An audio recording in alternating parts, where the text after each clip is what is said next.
Welcome into the Fox Local Live Desk. We got a live view right now from our Cap Hill camera, giving you a pretty good look at what Seattle is looking like right now. Boy, the fog has disappeared, but we are struggling to get out of those low 50s, just 53 degrees right now. By the way, Chief Meteorologist Brian McMillan let us know that today is going to be a mix of a few things. We're talking clouds, sunshine, breezy wind, and maybe even some light showers. We will struggle to hit those mid 60s, and that'll be late in the day. You know, by the way, looking ahead to Thursday, a lot of dry conditions out there, but we will see a return of all these clouds that you're looking at here. Speaking of weather, we are going to be checking in just a little bit, maybe about 20-30 minutes. We'll hear from our weather team, part of their weather pod that just dropped today. We'll hear a little bit about that, and then we'll be checking in with meteorologist Alona McCauley throughout the day as well. Now, as we look ahead, a few things that we're going to be tracking over the next couple of hours. We're going to be talking the latest with the Sounders as they prepare for the playoffs, as well as the Kraken as they look ahead to a game right now. They're doing pretty good in the NHL standings early on in the season in the Western Conference. We're going to have live conversation our 2 o'clock hour with Climate Central, some folks who are actually bringing back some tracking, some tools, some science that was previously being done by the federal government until cuts were made there. And happening right now, we have some changes potentially with bus lanes in Seattle. Alexis Mercedes-Rank, council member, speaking at a live event right now. We'll be dipping into that a little bit later. Speaking about what's happening right now, though, I-90 remains a mess out there. You may have heard about this late last night. They had to shut things down at exit 80 near Cle Elum. You see the tweet from Washington State Police there. That is a close-up look at all the damage. A semi basically hit exit 80 or hit the overpass there and did a lot of damage. They are still working their way through that. That was an issue for the morning commute. In fact, we actually got a new video coming in from Washington State Patrol that kind of explains where things are at for them right now. What you're looking at is the Bullfrog overpass on westbound I-90 near Cle Elum. A semi-truck hauling an oversized load struck the bridge, causing significant damage. The Washington State Department of Transportation has closed this section of I-90 for the public safety. As you can see, traffic is able to take exit 80 to go around the damaged area and then continue back on the on-ramp back onto I-90. This could create a significant backup, so plan ahead if you choose to travel this section of I-90. WashDOT advised me that they have a bridge specialist that will be assessing the damage and help give us a better timeline for when the repair can happen. I'm Trooper Weber, your Washington State Patrol. All right, and that's not the only thing that we're tracking right now. Got this just about 10 minutes before we jumped on air. No updates just yet, but Shoreline Fire Department telling us that they are responding to a crash that involved a pedestrian. So some concerns out there right now. We will be monitoring that behind the scenes and let you know if we get any updates. Again, we don't know how the pedestrian is doing. The only information right there on your screen, quote, "We are responding to a vehicle versus pedestrian at 155th and Aurora Avenue North. Avoid the area." So obviously this is a pretty busy stretch of Aurora. If we get more information, we'll push it out to you immediately here and, of course, on fox13seattle.com. All right. Meanwhile, just wrapped up a short time ago, some announcements coming in from Seattle. Mayor Bruce Harrell having a conversation about some changes that we're going to be seeing, specifically with the care team. You know, for a long time, we've talked about this as a pilot program. That is no longer going to be a pilot program. In fact, he referred to it as a co-equal pillar when it comes to Seattle's public safety moving forward. Third pillar, what does that mean? We have police as one pillar, fire department as another pillar, and then of course now you have the care team as he just broke down. So that's a pretty big change for the city of Seattle. We are, as he explained, the largest city anywhere in the country that is doing this kind of model. Other places are doing it, but they're much smaller. He also said in terms of the police side of things, they're going to be hiring more officers this year. He said that that will be more than all of 2023 and 24 combined. And speaking of hires, the care team no longer has a cap for their hiring either, so they can add more responders in that regard. We also heard there's some details about changes for how civilians can now be involved when investigating misconduct by police police officers, some changes with some contracts that are being worked over right now. So a lot of updates there. I'm going to hand things off right now so we can learn a little bit more about everything going on in public safety with Seattle. First up, you're going to hear from Care Chief Amy Barden, followed by Police Chief Sean Barnes. 93 different call types. The most common are assist the public, welfare check, down person, crisis, domestic violence, and suicidal person. Interestingly, during the past 2 years, care responders have only requested SPD support 15 times. That represents less than half of 1% of the time. And for context, the Seattle Fire Department requests support on a call, that many calls every couple weeks. Our protocols are the same. It's not as complex in the field as people think. We use the same protocols for care that we do for fire and EMS. So I have been surprised at the vast range of needs and how varied those circumstances tend to be. One of the interesting things we've learned is what makes a really good crisis responder. It's not necessarily that formal education, although everybody does have formal education. It is actually the ability to rapidly assess, to triage, to employ a high degree of adaptability, flexibility, cultural awareness, emotional intelligence. The team has managed to really map that nonprofit resource map intelligently, thoroughly, because we know that we just need to connect the person to the right service, regardless of whether there's a formal government contract. You all know we've been operating under pretty severe SPOG MOU constraints, and those guide rails I considered very, very useful for the first 1,000 calls, but today they're not useful any longer, so I do celebrate this moment. There are about 47,000 calls a year that fall into the categories that the newly established care body of work pertains to. And so as we scale to 48 responders available citywide next year, nearly around the clock, I believe we will start to see some meaningful impact. Fewer referrals to the ED, fewer jail bookings, more intakes into service. At my first press conference, I explained that the primary short-term ambition of this pilot was to get SPD to priority 1 calls faster. Now, obviously, the care pilot could not meaningfully impact that metric because officers were still directed to go to most of the calls. The care average response time to a call to date is still 13 minutes. And I know how much it's going to mean to our community to be able to call 911, describe a neighbor who really needs help and does not pose a public safety threat, and have responders there in 10 minutes. Our neighbors calling deserve that kind of urgency, and our neighbors languishing on the street deserve that kind of urgency. I want to thank and acknowledge Lisa Herbold and Andrew Lewis for the strong advocacy, their insistence that we innovate. I see Deputy Mayor Tim Burgess here. I thank you. He was my first boss and was wildly supportive and instrumental to what is happening today. I once again acknowledge the vision, resolve, leadership, the relentless work of the care team manager, Catriona Hernandez, is over here. If there is a name that is remembered for this progress generations from now, it should be hers. And then additionally, back in 2023, I met a number of colleagues in the Seattle Police Department for the first time that set the stage and really enabled the success that we celebrate today. They supported what I was trying to do, not because of police staffing shortages, not because of political pressure, but because they understood that the people I was trying to help did not need more arrests or more penalties. They did the right thing for the right reason, regardless of potential repercussions. And so I want to thank Chiefs Mahaffey, Kibbe, Maxey, Nelson, Barden, Agard, and Brown.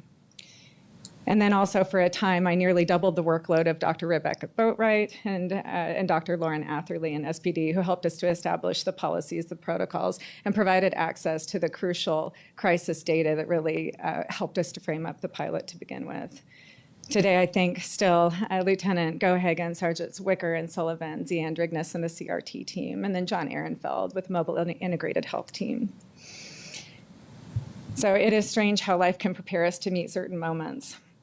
About 8 years ago, I was working at a nonprofit in the Midwest that provided a really broad continuum of services for kids in mental health crisis, including day treatment in schools. I really preferred the front lines, same as I do today. I was always in the classroom as much as I could be, or I was out on the playground. I got to know a lot of the kids, and I became attached to a lot of the kids. And by that point in my career, I understood really well the treacherous circumstances many were trying to transcend or still trying to navigate. One day, I was alerted that one of our sweet boys, who was about 10, had run off of campus and toward the nearby freeway, expressing a wish to die. Our teachers and our clinicians were able to safely go out, intervene, and get him back to campus. And I could not believe it when then a police car showed up to transport him to the Children's Hospital. I asked my colleagues why I was in a clinical environment so they understood why it was problematic. But their response was, "That's how it's done here, Amy. It's always been like that." When we are talking about human suffering, we need to do better and we need to demand better. That is how it has been done is unacceptable. The status quo is unacceptable. The historic pace and process of bureaucracy is unacceptable. There has always been a space in between round everybody up and arrest them and do nothing and call it compassion. There is a space between chronic underinvestment and throwing millions of dollars at a problem and hoping for the best. And there is a space between justice with no mercy and mercy with no justice. And so we must dwell in that space between. Next year, we're going to have a direct partnership with King County Jail, with the hospitals, to ensure that people who are likely to be back in the throes of crime and crisis are not simply ejected onto our streets with no plan and no support. We are developing 988 integration and structuring crisis call diversion and new protocols. We will invest in technology that provides for shared records management across first responders, so we are more likely to break these cycles of crime and crisis in individual lives. And I will keep advocating alongside many of my colleagues that the first responders should be availed of every stabilization resource needed for a person. So in closing, I really lack the words to express gratitude to our community members. More days than not, I am sent a really wonderful message affirming my faith in humanity and cheering for us. I've learned I'm not in a minority of people who care deeply and want change. On the contrary, most Seattleites really do care. Most people do hope and believe that things can be different and can be better. I see you all organizing and mobilizing, volunteering, donating, writing letters of support. There was a low-key Free the Care Team campaign I thought was kind of funny. You are all doing your part, and it is time for us to do ours. And this MOU creates significantly more opportunity for the progress that you have demanded and the progress that you deserve. And so in closing, I'm going to quote my chief of staff. When he heard about the contract yesterday, he just wrote back in all caps, "Let's go." So thank you. Thank you, Chief Barden. Next year, Chief Barnes. Good morning, everyone. Good morning, everyone. Good morning. Spring at, make sure everybody's still awake. I want to begin by expressing my sincere appreciation to Mayor Harrell for his steadfast commitment to making Seattle safer and stronger. Under his leadership, the Seattle City has made tremendous strides toward restoring public safety and improving quality of life and supporting the men and women of the Seattle Police Department who serve this great city each and every day. Today, I want to acknowledge this very important milestone, a successful collective bargaining agreement between the City of Seattle and the Seattle Police Officers Guild. Although the Chief of Police is not a part of the negotiation, I want to commend both sides for reaching an agreement that supports the wellness, stability, and financial safety of our officers. A well-supported police department means a safer community. When officers feel valued and equipped, they're better able to provide the level of service that our community expects and that our community observes.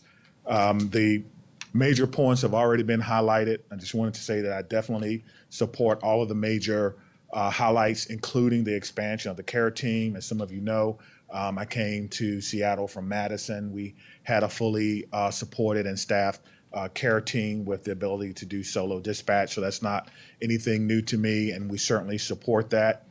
We support the accountability alignment with the 2017 ordinance, as well as the investigations improvements, allowing our supervisors to do just that, which is supervise the people that they're accountable to each and every day. The agreement modernizes our wages and keeps benefits high so that we can, of course, maintain a well-staffed police department, which translates into public safety for everyone. So I want to give a couple of highlights really quickly. Our summer months, which we define as between May 15th and September 15th, we saw tremendous decreases in crime. 56% decreases in homicides along that period compared to last year. 9% decrease in robberies, and 22% decrease in burglaries, which includes commercial as well as residential burglaries. But we also agree that policing alone cannot solve every challenge that we have in this city. That is why we're deeply appreciative of the mayor's support in allowing the Seattle Police Department to work more closely with other city departments in order to maintain public safety. We are also rebuilding our department's capacity, and we believe that this agreement will help us continue that great work. This year alone, we have hired 134 new entry-level police officers and 17 lateral entry officers, bringing our total hire to 152. And we're going to continue to move on, and I'm certainly pressing people to continue to do more. This is the most significant hiring I believe we've seen in years. These new officers represent the future of our department, and their arrival marks the beginning of our transition from crisis management to proactive, community-centered policing. I want to thank the men and women of the Seattle Police Department, Mayor Harrell and his administration, for their dedication, resilience, and professionalism, which is the foundation, which should be the foundation of our success. To the people of Seattle, we are making progress. We are making progress. We're moving in the right direction, and we will continue to do so through consistency, collaboration, and our unwavering commitment to public safety here in Seattle. Thank you. Thank you, Chief. All right, that is Chief Sean Barnes reacting to some of the headlines that you guys just heard there. A lot to take in, as we kind of broke down for you earlier today. Basically, what we know at this point is pilot program status. That will no longer be part of the care team, which means that they can hire more folks, and they can also now respond solo to a number of different calls that come into 911. We also learned that SPD is on pace to have more officers brought in than all of 2023 and 2024 combined. And we also learned that there's some changes that are coming when it comes to what happens with police officers when they're being looked at for punishment. All of this really ushered in by a new contract that was signed by a rank and file, basically your union police officers in the city of Seattle. You heard the chief say that he's not a member of that. That's because he kind of oversees all that rank and file. All right, much more news still to come here on the Fox Local Live Desk. Moments ago, we got some updates coming in from the Sounders. Obviously, yesterday, we were breaking down what we know about that injury to Pedro de la Vega. Heartbreaking. He's going to be gone for basically half of a year. Broke basically his kneecap, so he will not be taking part in the playoffs. But the show goes on this Monday with a big matchup for the Sounders. So we're going to hear from some players after the commercial break.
All right, welcome back in once again to the Fox Local Live Desk. Got a live look outside. Still looking hazy. That fog has burned off, but it isn't doing much for the picture outside over South Lake Union. Now, before the break, mentioned that we are hearing new sound coming in from the Seattle Sounders. Jordan Morris just speaking with the media a short time ago. And of course, we are talking about playoffs. Yes, I know we just got done talking about the Mariners playoffs for the past several days. We're still licking our wounds there, but we have MLS playoffs Monday, October 27th at 6 p.m. our time.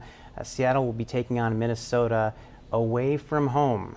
So this is a game that will be on FS1, Apple TV, and MLS Season Pass. Then Game 2 a week from then, back here at Lumen Field. This is a best-of-3 series, so if they need, there will be a Game 3. That's on a Saturday, November 8th. Time still to be determined. Now, I mentioned that the Sounders are getting ready for the playoffs, but we've got some local guys on the team, including Jordan Morris, who says his crew is still licking their wounds, just looking at the Mariners and hoping that they can provide some excitement themselves. First question got asked, of course, was about the Mariners. Yeah, I mean, I'm gutted for them and for the fan base. Obviously, they had such an incredible year, and I was obviously I'm still a big Mariners fan, but I grew up, I would watch every game, come home after school, watch every game with my friends, and I felt that kid kind of come out of me again watching these games. I was really pulling for them as was the whole group and the city, and but they made Seattle proud, and it was awesome watching them. And to come up that short is obviously really tough in sports. So hopefully they can get back there next year. But yeah, it was a pleasure to watch them. So their playoff run comes to an end. Your playoff run begins. What are your thoughts on facing Minnesota for the third time this year? Yeah, I mean, we're excited. This is the best time of the year. Guys are talking about, you drive in, the weather's changing, everything just feels like playoff time. So we've obviously have an experienced group that knows how to play in tournaments, knows how to play in the playoffs. Minnesota are a good team. They beat us twice this year. So, it's going to be a tough matchup, especially playing away from home for the first game. But, we're excited and we're ready for the opportunity. Their unique style defensively, how do you guys go about breaking them down without giving away too many tactics? Yeah, I mean, they've been switching between 4 and 5 a bit, and have had some injuries, I know. So, it's going to be maybe a little bit of a different team, a little bit of a different game. But they're, obviously very good defensively. We've been working on some different things to break down if they're, more in a low block and things like that. But we've scored a lot of goals this year. We had 2 tough games against them. We can learn from those. But yeah, they've obviously been a really tough team defensively this year. So it's going to be a challenge. How big was it for you to just get that goal on Saturday? Yeah, big, for sure. Sometimes you go through streaks as a forward, good or bad, and I knew they were going to come eventually, and obviously it felt like a lot longer being out.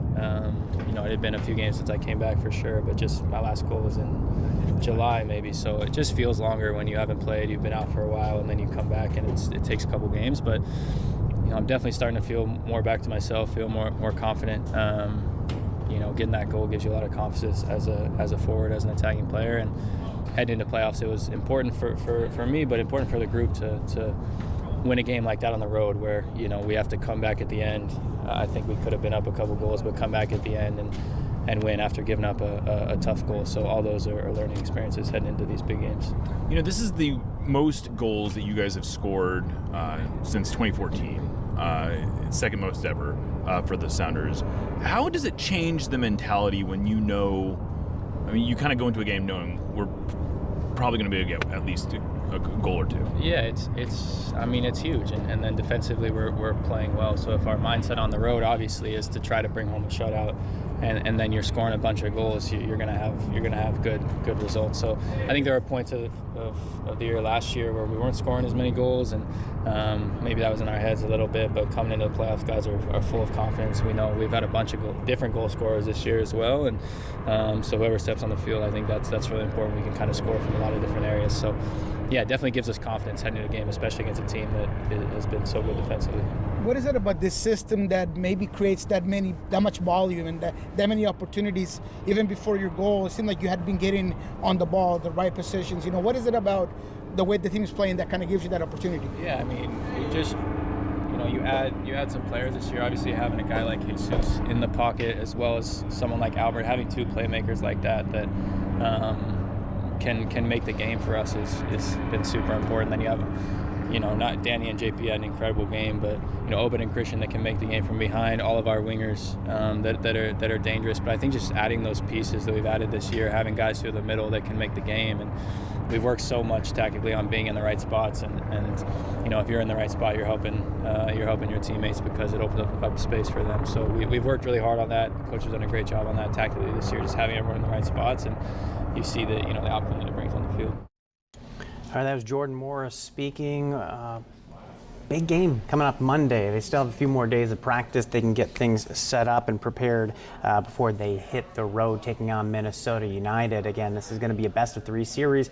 If they advance from there, it is then a winner-take-all the rest of the way for the MLS playoffs. So a lot of excitement this time of year. So that was Jordan Morris talking about the Sounders. Up next, we're going to hear from Jed Fish, head coach of the UW Huskies football team. He was in studio earlier today with Aaron Mayowski, but they weren't talking football per se, but some survivors when it comes to cancer. We'll dig into that after a short commercial break.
Welcome back into the Fox Local Live Desk. So often when we talk about sports here, we're chatting about what the teams are doing on the field. But today, Jed Fish stopped by the Fox 13 studios, talk a little bit about Huskies for a Cure.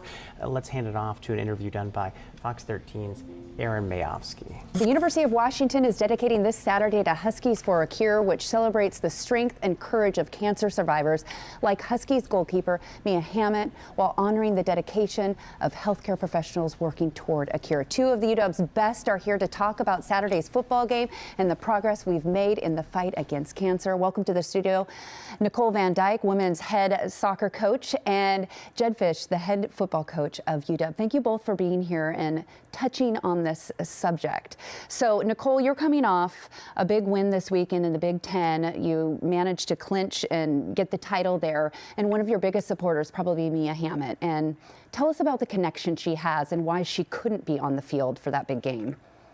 Yeah, Mia Hammett, one of our 28 women that are currently on our women's soccer team, was diagnosed with a rare kidney cancer this last March and April. And so, she's unable to participate this season, but she's with us every step of the way. She's a part of everything that we do. And I think just the connection we have with her is she's an inspiration to not only our team and our department and only across the globe, I think, at this point, but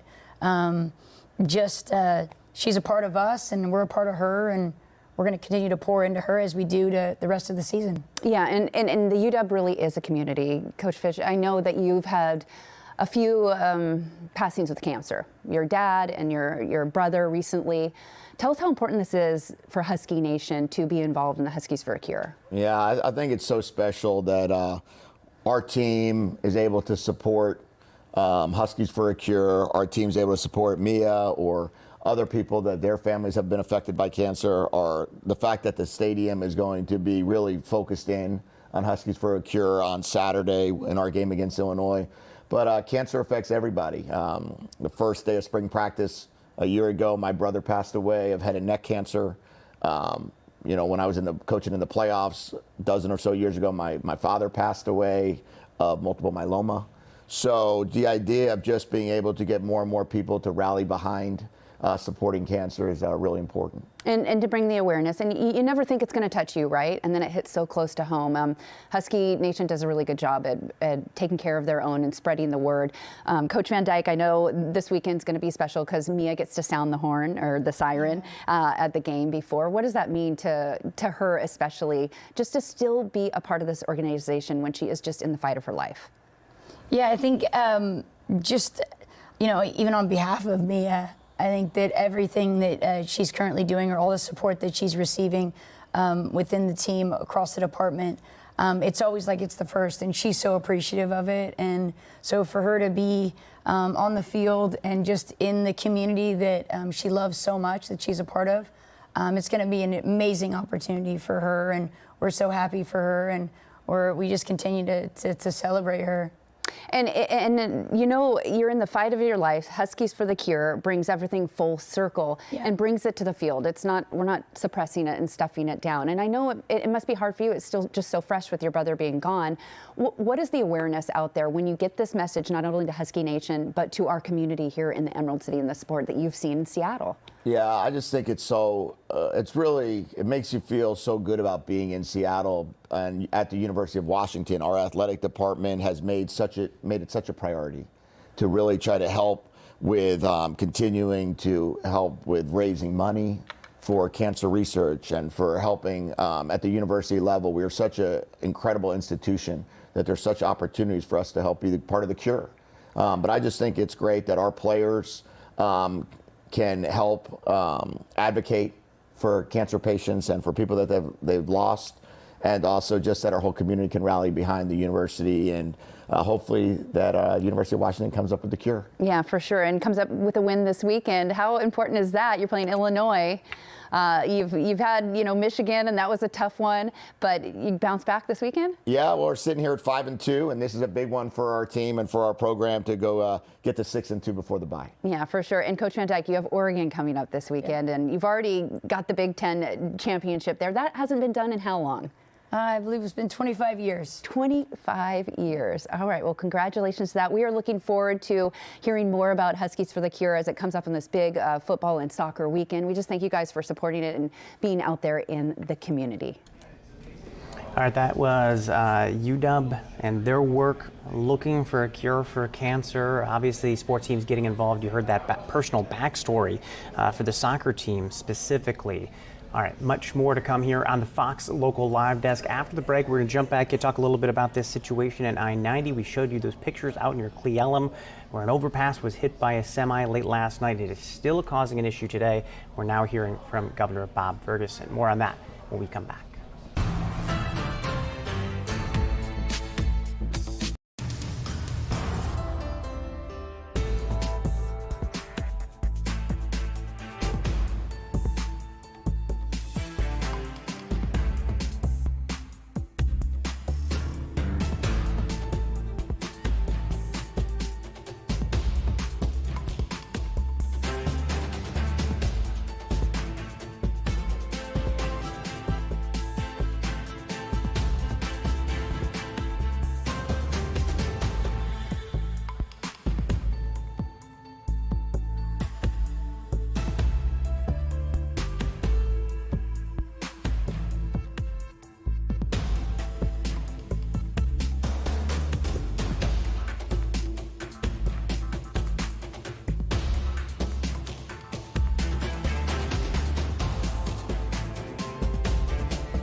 All right, everybody, welcome back into the Fox Local Live Desk. We are starting to get some better understanding that the issues that we were talking about at the top of the hour at I-90 are going to be worse than many may have feared. Remember, we showed you this picture from WashDOT, and they said that basically oversized vehicle, a semi, struck the overpass. That caused issues. You can see all the wiring and the mess. They said that you can work around. Basically, you got to get off the interstate, get back on. It's just a small area that's being affected, but obviously this caused a huge issue in the morning. I just saw a statement come in from Governor Bob Ferguson writing, "I'll be meeting with my team today on the damage to an overpass on I-90. This is going to be a significant challenge for drivers in the region. We're going to put together a plan immediately, more to come."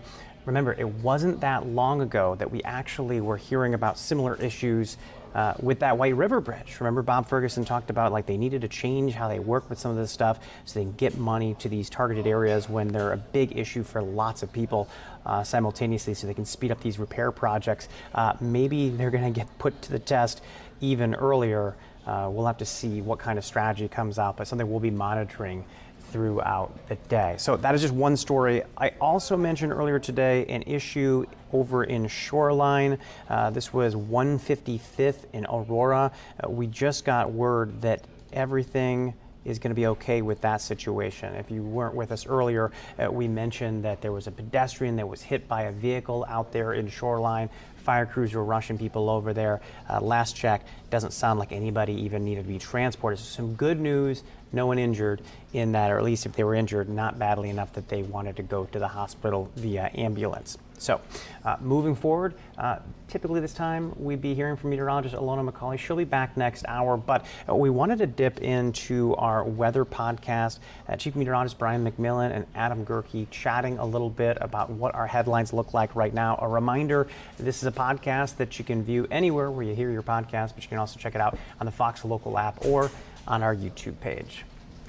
Let's take a peek at how we've done so far for the month of October. And, you know, when we take a peek at this, you'll find that temperatures have been very close to normal over the past few days. It actually hasn't been too bad. You know, kind of a crisp morning situation. We've had a little bit of fog to deal with as well. Afternoons, though, have been decent. It's just when that sun goes down. My goodness. If there's one thing I'm noticing about this pattern, if there's one thing about October so far, we are consistent. Because look at that. 67, 69, 64, 65, right in the 60s, right in the wheelhouse there. There's a few colder temperatures in there too, but we are so consistent here throughout this whole thing. And you know, as far as rain goes, we haven't had our big October storm yet, right? I think we're going to see some active weather here this coming weekend. So this might be the weekend to get us a little bit. So did you notice, by the way, we went from October 1st to October 2nd, and now it's October. We're recording this on the 22nd. Yeah, it's like we missed. I don't know how somehow like the aliens came and took 20 of our days. I don't know how we got here so fast. It's almost November. Yeah, and then it's going to be almost Thanksgiving. I mean, yeah, I know. It's like I think it's getting older. Yeah. Like time accelerates faster. I don't know what it is, but man, you're right. It feels odd. Yeah. On top of that, we do have some rain coming our way here today. If you're listening to this on this Wednesday, it's going to be real weak stuff. But the real stuff arrives as we get into late Thursday night and into early Friday morning. This is going to be a much more impactful system, Adam. And I think we could see winds, you know, in that 35 to 45 mile an hour range. So I would say over the next couple of days, and you know this working in the traffic world too. So when we get that first real good October storm, and you got the leaves that haven't been picked up yet, right? Yes. Blocking the drains and all that stuff, and then you get some heavy rain, that's when we see a lot of localized flooding. A lot of flooding, a lot of ponding, standing water, and we're watching, one of the first places I usually watch is the Ship Canal Bridge. Yeah. They're working on getting the drainage there improved. That's part of the Revive I-5 project that they're doing right now. In the northbound direction, they redid a bunch of the scupper drains. Southbound, they have yet to begin that work, and there's usually a sizable pool up that happens southbound I-5 coming into the Seattle area. I know exactly where that is. And it is right before the Mercer Street exit. Well, there's that too. There's that's after the Ship Canal Bridge. Ship Canal. But that one is enormous, and it catches me off guard every single time. Yes, and I hope that one, the one near Mercer, also is on the hit. I'm hoping that's also on the hit list for the work that's coming up here in the next 2 years. That one will get you, like, that'll wake you up. You know, when you start hydroplaning on that thing, man. That'll be good work to get Speaking done. in tongues. Yes, exactly. And on top of that, Adam, here coming up this weekend. Now, if you're a snow enthusiast, I know you like getting up on the slopes. I do. Right? Yeah. So if you are one of those people who has season passes, maybe to Snoqualmie, and Snoqualmie can sometimes be iffy on when that's going to start, that season up there, we should be looking at some snow here for the first time up at Snoqualmie Pass coming up here soon. And I'm talking late Sunday and into Monday. Those snow levels are going to drop to about 3,000 feet or so. For the first time this season, we have not had any accumulation at Snoqualmie Pass yet. Right. And to be fair, the lifts are not operating or will not be operating with this amount of snow. But no, we need a good 2.5, 3 feet to get that going. Yeah, they need a good base. Yeah. But you're saying I could go hiking up there, put the seal skins on, hike up the mountain, and bring the rock skis. Yeah, exactly. It'd Yes. be terrible, but yeah. And for Stevens Pass and White Pass, you'll be looking at snow over those two passes as well. So if your trip takes you over to Wenatchee or Leavenworth, or let's say you're going over White Pass, it might be a little treacherous there getting into Sunday and Monday. So this is the time of year. Make sure you have the chains or the socks in the car. I have the tire socks. I have not had to use them yet. Yeah. But do you believe in the socks? I'm curious to know how this works out, to be honest. I really am. I mean, I have not seen enough data come in on the socks to see how well they will actually help your maneuvering. The Les Schwab guy sold me on them. He said they're way easier to put on. Well, that may be true. And my big question is all you want is to get, a few miles out of danger. All I have to do is get down this hill, or all I have to do is make it this block. We'll see what happens there. First snow at Snoqualmie Pass is usually late October. We talked about this last week on the podcast. Usually late October to early November. If this indeed happens here on Sunday and into Monday, where we get an inch or more, we are right on time, Adam. So usually right around Halloween, we start to get that, and then it melts, and then we go back and forth here through early November. But all right, so that is a reminder that if you are a weather junkie and you want to get caught up with what's going on, you can always check out our YouTube page or the Fox Local app, get updates on the Northwest Weather Podcast. That is the newest episode that is out now, where you'll hear from Chief Meteorologist Brian McMillan and our traffic guru Adam Gerke kind of breaking things down for you. All right, more news still to come here on the Fox Local Live Desk. We're going to jump back into some sports coverage. Seattle Kraken looking ahead to the Winnipeg Jets, but they just are coming off of a loss. Still looking pretty good in the season. How good? We'll hear from the head coach straight ahead.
Welcome back into the Fox Local Live Desk. Got a view outside since we were just talking about the weather, but for plenty of folks, now is the time that you get indoors. It is getting cooler. That means we are now into hockey season. I know for those of us sports fans, we kind of track this by what we see on our TVs when we get home from work. Kraken, by the way, looking pretty good so far. Third place in the Western Conference standings right now, sitting at 3-2-2 on the season behind the Golden Knights and the Canucks, both of which are looking pretty good as well. Let's listen in right now, coming off of a 4-1 loss with that 3-2-2 record. Lane Lambert talking after last night's game. Well, it was a good push in the third period. Yeah. What did you see different between what you're seeing that third compared to the first half of the game? Well, I thought we made more plays in the third period. We had times we inflicted pain on ourselves by turning pucks over, not making plays quick enough. Certainly early on in the game, and you can't do that. We have to be better than that. But in the third period, I thought we made more plays, and I thought we had a pretty good push in the third period. But you can't put yourself in a position where you're down 3-0 in this league, and it happened really fast at the start of the second. You've said this isn't an excuse for you before, but how much is having all these regular guys out impact, let's say, the cohesion between guys that are used to having them in there? Well, certainly there's maybe a chemistry when you have your players in there as opposed to don't. But that's just the way it goes. We had some guys step up. I thought Ben Myers played well tonight after traveling all day. We have an opportunity here. We can lament on the last couple of games here. We have an opportunity here in Winnipeg to go 500 on this road trip through the adversity that we're going through, and that's our focus. What impact did the face-off battle have on this one? Well, we've got to be better on face-offs. We're not winning enough face-offs in any of the games. We're under. We're 45% before the game started, and we have to help our centermen more as well. I thought there was situations tonight where there's pucks laying there, the centerman has tied them up, and we're not getting to those pucks, and that's unacceptable, and we have to be better. How did you think Matt Murray looked after not playing since the preseason? I thought he played a great game. I thought, they came as advertised. They're a good hockey team, clearly, and they're big, and we knew they would be, throwing pucks in from the point and, looking for sticks, and there was going to be battles in front of the net, and I thought he battled extremely well through traffic. I thought he made a number of good saves tonight. Speaking of battling, you had said after the last game that you wanted to see the players win more battles. You mentioned turnovers, but how were they competing for pucks? There's more battles to be won. Quick question on Jaden Schwartz. Obviously has the goal tonight, but it seemed like he had a lot of good battles throughout this one. What kind of a player is he for you guys? What kind of impact does he have on this group overall? Yeah, he's a veteran player who leads by example. Huge block shot in the third period, and he's a real key piece to our puzzle because he's got a lot of leadership. Thanks, Lane. Yeah, thanks. All right, so that is Seattle Kraken head coach Lane Lambert speaking after last night's loss. 4-1, they went down, but they are looking ahead. Winnipeg Jets, a very, very busy time of the season as they're just getting things underway. All right, meanwhile, kind of just want to walk you through a few of the stories that I've been seeing pop up before we hand you back off to the feed, which are, of course, stories that our reporters have been working on for the past couple of days here. Senator Cantwell just joined her Oregon counterpart, Senator Merkley, who is in the middle of a marathon speech on the Senate floor. He's been speaking for quite some time.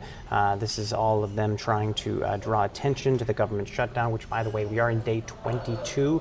The next big milestone would be a month, and we actually just got a press release coming in from 60 different Washington labor unions and organizations that say, quote, they are calling on the GOP-led Congress to end the shutdown. Remember, we've got folks back and forth kicking the blame on one another. All right, those are just some of the headlines. We'll be back in a little bit, but for now, we're going to take a short commercial break and then reintroduce you to the feed stories our reporters have been working on for you.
Come December 9th, 466 people will lose their jobs in the U.S. Department of Education.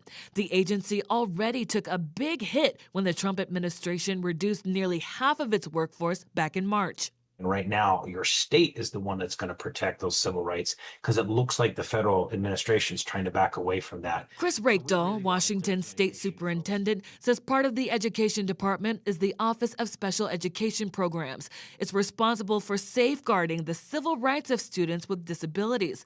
But now that the office has been gutted due to layoffs announced by the White House, Rakedahl says he fears for the legal protections for students. The downside is if there's a really significant case that should involve the federal government coming in to try to do corrective action on a school district or a nonprofit provider or something, that doesn't look like that's going to be there. These cuts are also raising questions among Washington families about the special education services their child receives. Rakedahl says the state has the funding and resources needed to provide those programs, at least for now. So there's a lot of anxiety out there, and I just want families to know that right now the money's flowing in this office, my office. We are fully committed to the work of civil rights, especially for students with disabilities, and right now we have the resources to do that. In a post to X, U.S. Education Secretary Linda McMahon says the layoffs are a step towards reducing unnecessary oversight, further stating no education funding, including for special education, will be impacted by federal government's reduction in force. Rakedahl says he hopes that statement remains true.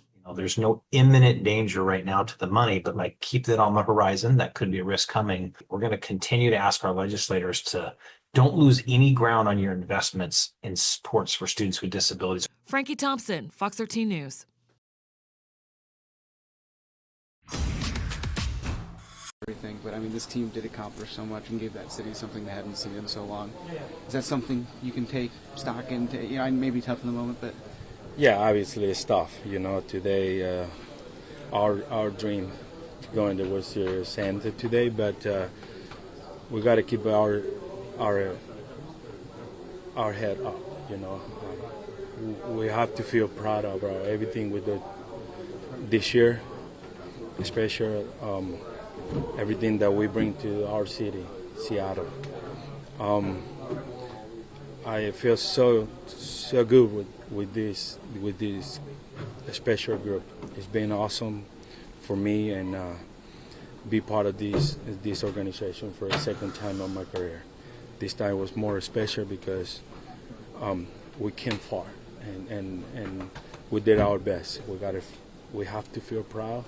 We have to feel happy because this season was very special for everybody involved on this organization. We have to feel proud, we have to feel happy, and this is not the end. I feel like the future for this organization is huge, and we have to feel comfortable about that. We have to now go home, think about it, and delete it quick. Turn the page quick. It's gonna be there for a long time, but it's time to go home. It's time to rest. It's time prepare yourself for next year. Be a dad, be a husband, and be a good person outside too. And this is gonna be in our memory forever. This season was special for me. I feel so happy. I feel so proud of, and everything that I brought for this team. I do my best, and this year going to be special for me for a long time. It's something that I feel so proud about it. And like I say now, it's time to go home and enjoy the family, be a dad, be a good husband. Gino, is there any way to describe sort of the range of emotions in a game like this and having a 3-1 lead and then, Springer goes deep with that 3-run home run? I mean, the whole series was like that, back and forth, back and forth. We play good baseball, they play good baseball. Today, just one pitch and change everything. And but like I say, we put everything on the field. We do our best, and we have to feel proud about it. They did a real good job late in the game, and now they go to the World Series. We wish you the best. How badly do you want to be back with this team next year? Man, it's a big gap there. I feel so proud of this, and I want to be part of it. They know already, and but now my thoughts is go home and enjoy my family and go enjoy my off season and see what happens after that. Knowing that for you in particular, knowing that you might not be that? It is tough because you do your best for one team and you want to keep going. But it is what it is. It's a business, and I just now my mental is go home and enjoy my family. Knowing that you were such a huge trade commodity though this season, how good does it feel to know that you were so wanted here by not just this team but by the fan base, and then you got this far with this team? I mean, it's awesome. They did a really good job. Not because they bring me or bring somebody else. They made the best team ever, and that's why we came this far. And for me, I feel so grateful with the GM, with the front office, owners, and everybody involved on that trade, because they bring me back home, and I did my best for the team, and we came this far. So like I say, I feel so proud of everything that I do, everything that I put in the field for this team. Is there any way to describe how close-knit this clubhouse is? Maybe even comparatively to other teams you've been on? Man, it was so close. Everybody knows it's not a secret. It was so close. We did our best, but it is what it is. The game is over. Now they celebrate. We're here to pack it to go home. I just saw you talking to Bizzardo. Obviously such a tough moment for him. What was your message to a guy after a moment like that? I just tell him that he have to feel proud about himself. Everything he did this year for this organization was awesome. Not only in the postseason, but regular season, he did a really good job. I told him to go home, enjoy his family, enjoy his off season, prepare himself for what's next for him, and be ready for next year. I just give you just some good advice about go home and don't try to delete this game as quick as possible. You certainly gave you come back and you give these fans something they hadn't seen in 24 years, really something they hadn't seen ever, and you saw the love from them. Obviously, we heard it every game. How special was that part? It's very special, man. What we did in Seattle in this offseason, regular season, especially for me in the 5th game of this series, was unbelievable. They do their best and come to a field and pack it and be electric, and for me that's all that matters. And I feel so grateful for everything they cheer for me every time they cheer, that they name my name on the field, they cheer for me. So that's something very special that I will keep it in my heart forever. Brian, first off, just how did you feel out there today? I feel good. Yeah, everything felt good. How badly did you want to stay out there for Springer? Yeah, you always want the ball. Unfortunately, in that circumstance, I was a second visit, so didn't really have a choice at that point. Obviously, this is really fresh right now, but just kind of how frustrated are you right now? What are you feeling? What are your emotions coming into this clubhouse? I don't really think you can put a word on it. Frustration, sad for all the guys. You're together with a group for as long as we are, and everyone working towards one goal. For it to end like this, it's heartbreaking to say the least. Cal said that he was happy that you were out there. He said there was no one else he'd rather have out there at that point in the game. Obviously, it was good to see you get some time in the ALCS. Do you agree that it was good for you to be at least a part of the team, a part of this ride? Yeah, I'm glad. Obviously, I was able to come back. Wish I was able to play a bigger role and help the team more than I did, but it's sports. It's not always a happy ending, and you do what you can to make a positive impact in any way you can. But it is what it is. You got to live with it. Brian, what were the conversations after the 6th about whether you had done your part or going back out for the 7th? There's no conversation. He just said, "Do I need to say anything?" I said no. He left. What ultimately do you feel like the legacy of this team is going to be, having gone as further than any other team in franchise history?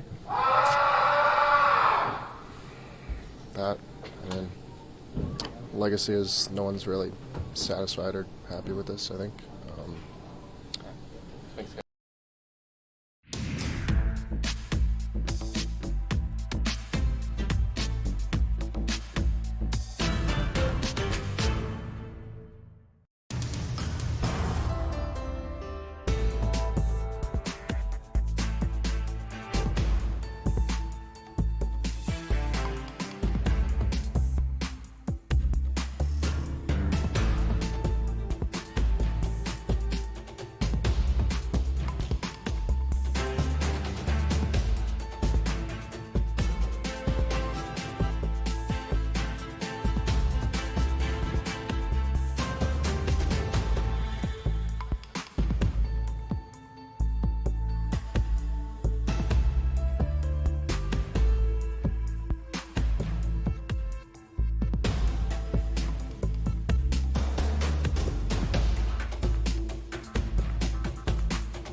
October truly became the season of the witch. The Etsy witch, that is.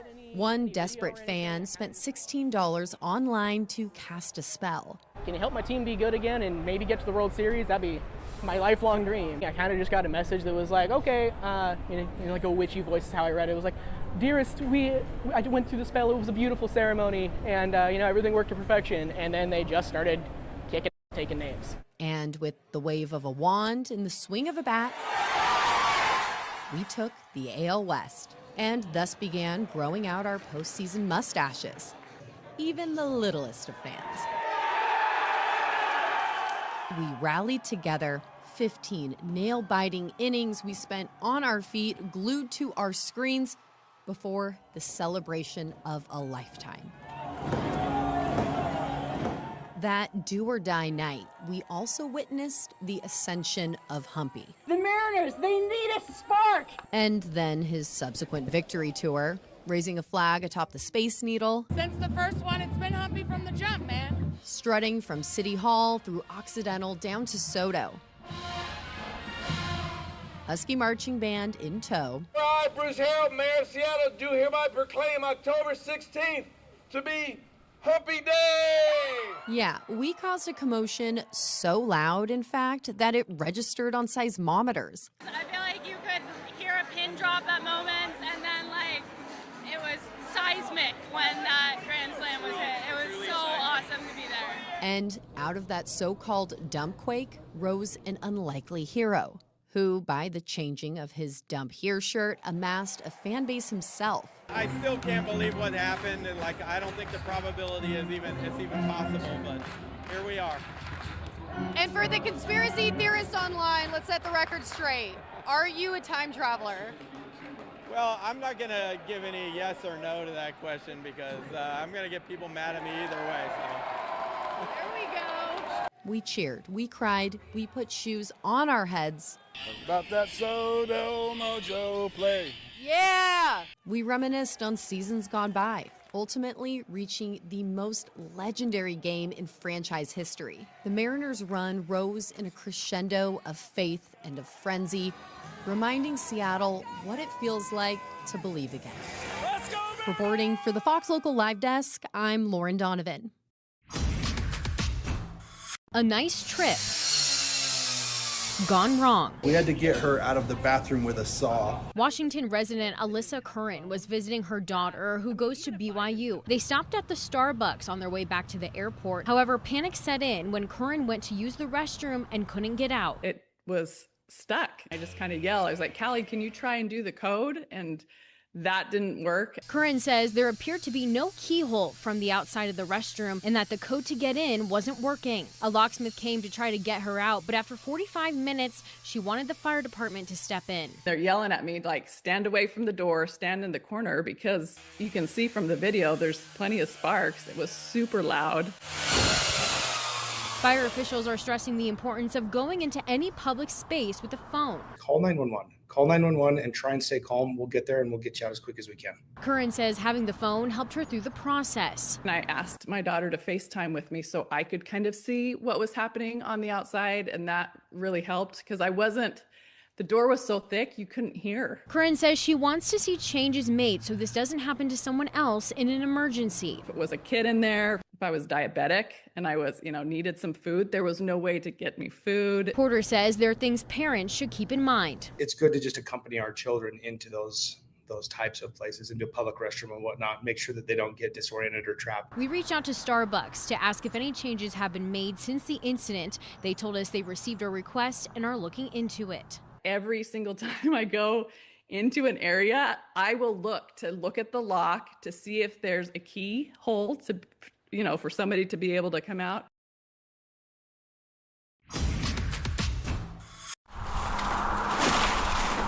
At a glance, it looks like any other day on the job. But these roofers aren't just fixing shingles. They're fixing a problem that should have never happened in the first place. And I can see daylight up through my bathroom.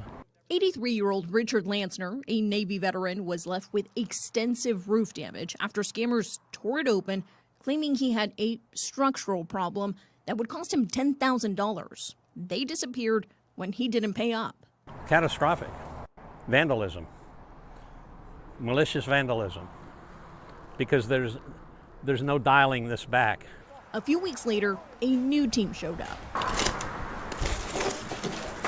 This time, the right kind of knock on his door. Guardian Roofing saw our story and decided they couldn't just stand by and watch Richie scramble. We right now have a crew replacing and repairing Richard's roof. A Guardian crew showed up to make things right at no cost to him. When we have an opportunity to help out the community like this, we jump in. We have the most talented crews that can get in here, make short work of a job like this, and ultimately repair the roof, make sure Richard's dry this winter, and he doesn't have an experience like he had a few weeks ago. Since several homeowners and neighbors tell Fox 13 they too have encountered the crew who targeted Richie. Guardian Roofing's president says doing your homework isn't just about the price tag, but the quality of the investment you're making. It's so important to choose a company that has been in the market for a long time, that has the expertise to do a job like this, that stands behind their work, that warranties their work, and really uses partnerships with companies like Owens Corning or any very reputable roofing supply source so that you have a warranty and the roof lasts for 20, 30, 40, 50 years. In a matter of hours, Richie's home went from having a gaping hole to a brand new roof. Guardian Roofing living up to its name, making sure the Seattle veteran can sleep comfortably for many years to come. It is the perfect application for what Richie needs to make sure that he never has to worry about water coming into his house again.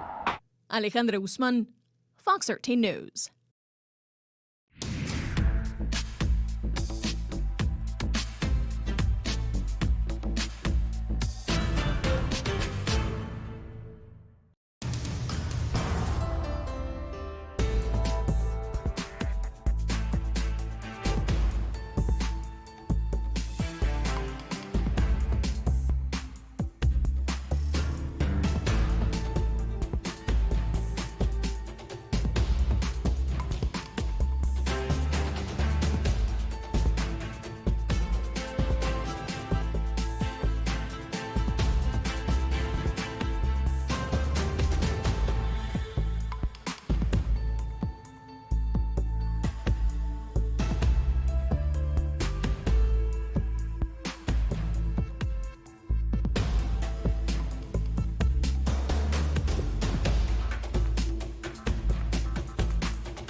Mayor Nancy Backus says it's troubling that the adult family home sits not far from the elementary school right behind me. I talked to parents in this neighborhood. They say it is full of children and the situation is disturbing. We are very concerned about that. Federal Way neighbors were up in arms when Kevin Coe was first released from custody earlier this month and slated to come here to this adult family home in Federal Way. Quite frankly, I think he should still be in prison. But after several days, his living situation changed course. Auburn Mayor Nancy Backus says after backlash in that Federal Way neighborhood, she was later surprised to learn from the media that he'd moved to an adult family home in this neighborhood. It has been quite a 10-day period.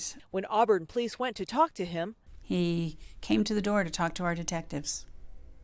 They saw a walker, but he wasn't using it. And despite reports of health issues, police told her he's able to walk. We heard that he was wheelchair bound, and when our detectives went up to confirm that he was at the location in Auburn, he wasn't wheelchair bound. He was pretty ambulatory. Backus said because the Auburn home was located on tribal land, he was forced to move. It was a blessing because what we as a local city don't have the legal right to do, the Muckleshoot Indian tribe did. And so they were able to trespass him from reservation property. According to the King County Sex Offender Portal, he's now back in Federal Way at a home off Southwest 336th Street, just a few blocks away from Brigadoon Elementary School and a public park. In a statement, Federal Way Mayor Jim Farrell expressed his disappointment with the move, saying, quote, "I am personally deeply troubled that the current state law permits a level 3 sex offender to reside in close proximity to an elementary school." He went on to say his team is in the process of issuing notifications to whoever may live within a quarter-mile radius of Co. Hot potato, I would say. Obviously, I don't think any community is going to be thrilled with having a high-profile level 3 sex offender in their community. Backus says she's also working to push legislation that would improve the notification system for local leaders when high-profile offenders move in. Reporting from Federal Way, Jennifer Dowling, Fox 13 News.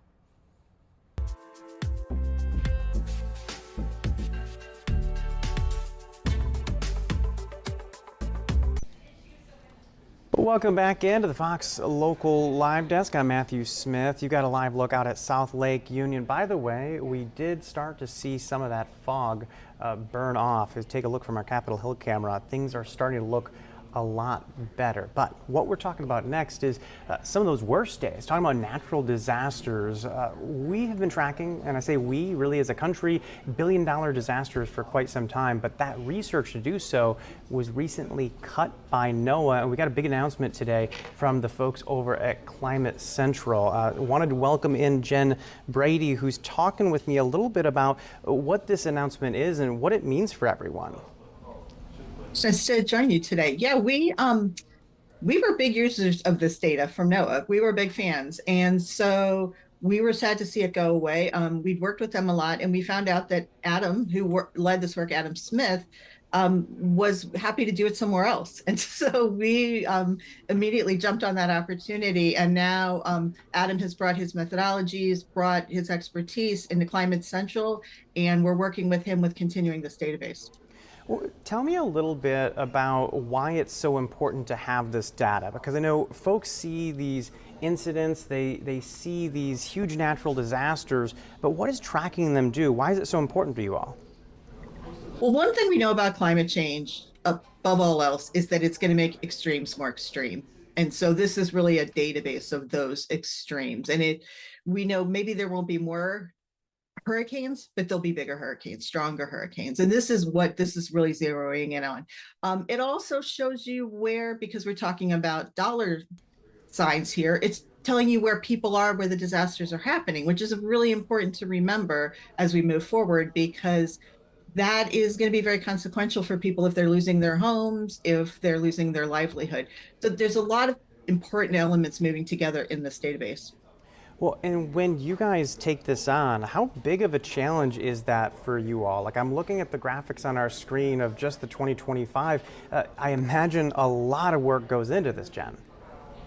It does, but it's definitely something that's worthwhile. It's I think the most important thing, obviously, is the data, getting the accurate data behind these numbers, getting all the, and sometimes that takes a while to collect. When you have a disaster, the costs go out several months, many months, sometimes years after the disaster. So there's a lot of data to collect year after year. And then, of course, we want to present it in the most understandable way possible so that you all can let people know about it. When we lose funding for things like this, I wonder what your gut reaction was immediately, and because it sounds like there's a lot of excitement that this research will live on. Oh, I mean, our reaction was, it was just the loss of a huge product that we know that people we work with really depend on and they rely on. And we always presented the data, and we would always have people asking, when is it coming out again? When is it being re-released? So we knew it was going to be a big loss when it went away. And the numbers, not this year, but the previous 2 years have been record years. So there's a trend here that is an upward trend that needs to be watched as well. And so we were very disappointed when it went away, but very happy that we were able to revive it.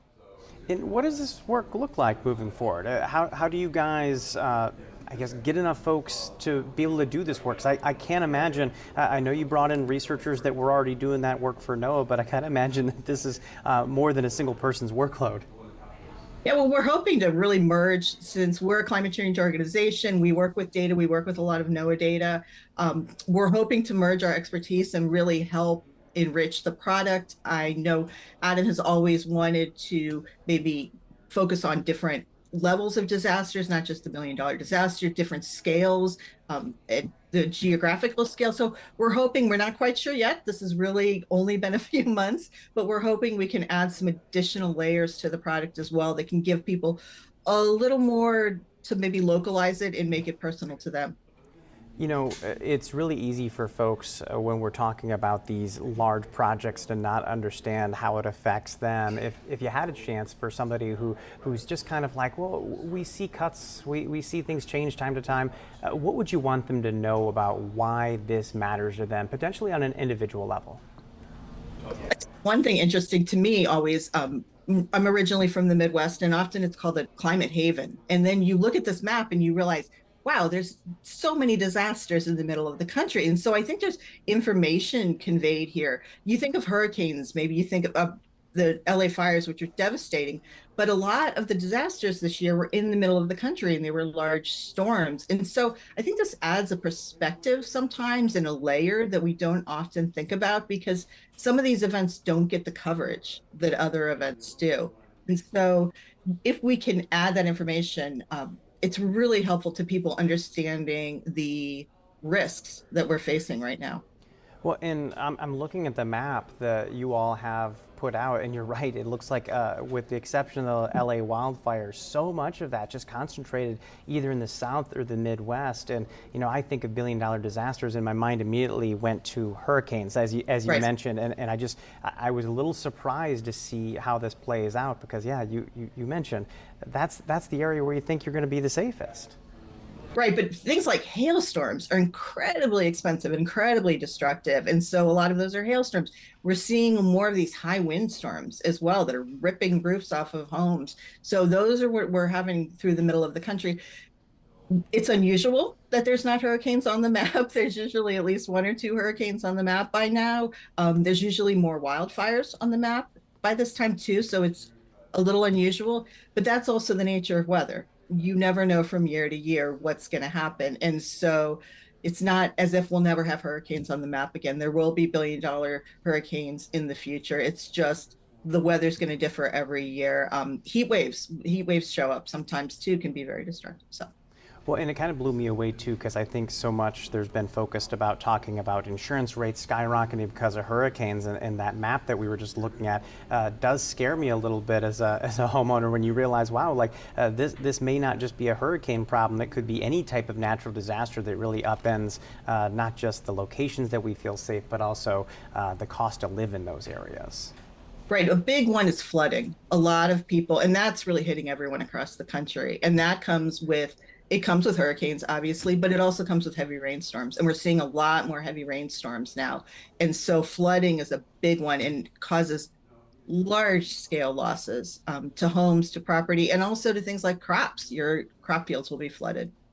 Well, Jen, we certainly appreciate you taking the time to talk us through what this means, why this data is so important. I really do appreciate that you guys are continuing that work. Any final word you want to let our viewers hear?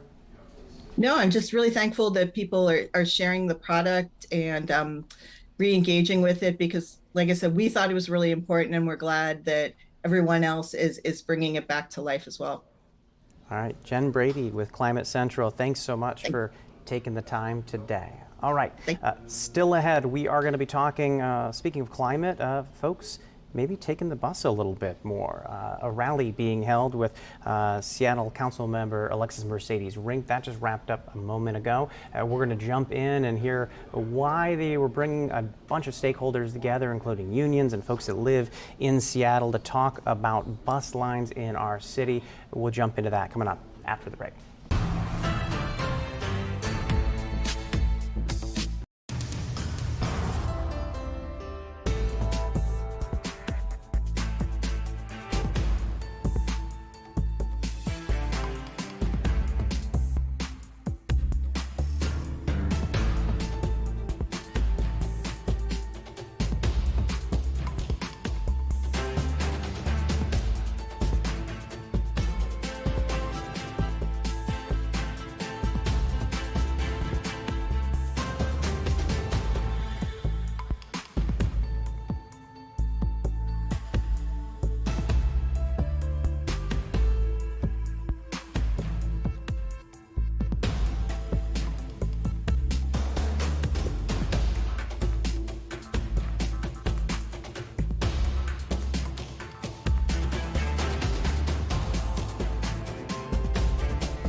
Welcome back into the Fox Local Live Desk. Got a live look out at South Lake Union right now. We are seeing a little bit of drizzle in parts of our area. We are tracking with what we heard or expected after hearing from meteorologist Brian McMillan. A reminder, we're going to be checking with Alona McCauley in just a little bit. So as we see different parts of our viewing areas dealing with different weather, she'll be breaking it all down for us. In the meantime, Councilmember Alexis Mercedes Rink just spoke with the media a short while ago at an event called Better Bus Lanes.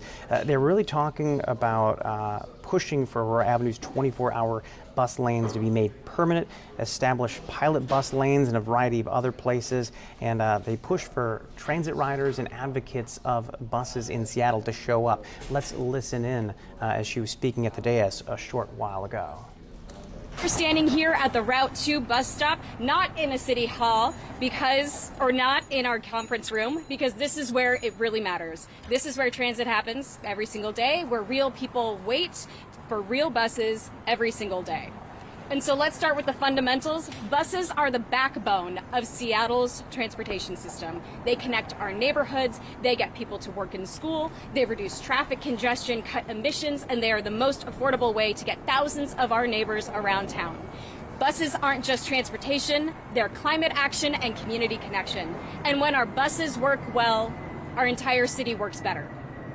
And so we're here today building on the momentum because we've seen what our community can do, and they give me so much hope. Just 3 weeks ago, the public learned that Seattle Department of Transportation was proposing to remove a block of bus lane right here on East Union Street. In fact, we're standing right on top of this. And this is the site of our hopefully soon to be open Route 2 stop. This announcement came with also an announcement that it was going to be happening in just a couple of days, but riders and advocates mobilized. You showed up, you spoke up, and the message was clear. We need this. Transit matters. The public engagement was so overwhelming that SDOT reversed course. They kept the bus lane, and the Route 2 stop, which we're standing on right now, is slated to open soon. That fight to save the Union Street bus lane wasn't just about one lane on one street. It was a wake-up call. It showed us that there's real energy, real passion, and real people power behind better transit in Seattle. So today we're building on that momentum. We're taking that same energy and channeling it towards 3 of our most important transit corridors in our city. And we're assembling advocates, riders, operators, and city leaders to say, let's make better bus lanes happen everywhere they're needed. So the numbers tell a story. And let me share some numbers that should excite every single one of us. Since 2017, Seattle has grown by 80,000 people. 80,000 people. And do you know how many more cars we have? Only 3,000. So think about that. We've added 80,000 neighbors and only 3,000 more cars. And that's not an accident. That's Seattleites choosing mass public transit, choosing bikes, choosing walkable neighborhoods. That's people making the decision every day to leave their car at home or opt out of having one entirely, like myself. But here's the problem. Our infrastructure hasn't kept up with that choice. And the people making the climate and community friendly choice are the ones paying the price. And what this looks like is pedestrians on Aurora giving up on waiting for a bus, or it's pedestrians on Aurora. It's folks who give up on the 8 route because the bus just isn't coming, or folks who are wondering if the 7 on Rainier is ever going to show up so they can get to work on time. We can do better, and we must. So the Better Bus Lanes campaign today is focused on 3 of the most critical transit corridors in our city, and frankly in our entire state. The E line, the Route 8, and the Route 7 are some of the busiest bus routes in Washington state. Aurora Avenue is home to our Rapid Ride E line, currently the busiest bus route in the entire state of Washington, and we're calling for permanent 24/7 bus lanes, making the temporary ones we have now a lasting commitment to riders. We need expanded safe crossings, greater access to Rapid Ride E, and automatic speed cameras south of Green Lake to move us toward Vision Zero. Aurora is one of our most dangerous streets, and comprehensive safety improvements simply can't wait. Then we're taking us to Denny Way, home to the Route 8, which has been notorious, unfortunately, for its unreliability, and I want to shout out the Fix the Late folks and recognize the incredible community turnout around the Race the 8 campaign. We're calling for two-way bus lanes from Queen Anne to Stewart Street. This is one of our few east-west routes, and a pilot of bus lanes on Denny will let us test new ways to ensure the Route 8 can finally be as reliable as riders deserve. And lastly, Rainier Avenue, where Route 7 serves as a lifeline for Southeast Seattle residents, the second busiest bus route in our city. We're calling for expanded bus reliability improvements in anticipation for Rapid Ride R around Mount Baker Station, while promoting safety for all users, pedestrians, cyclists, and transit riders alike. These aren't just streets, they're corridors of opportunity, corridors of connection.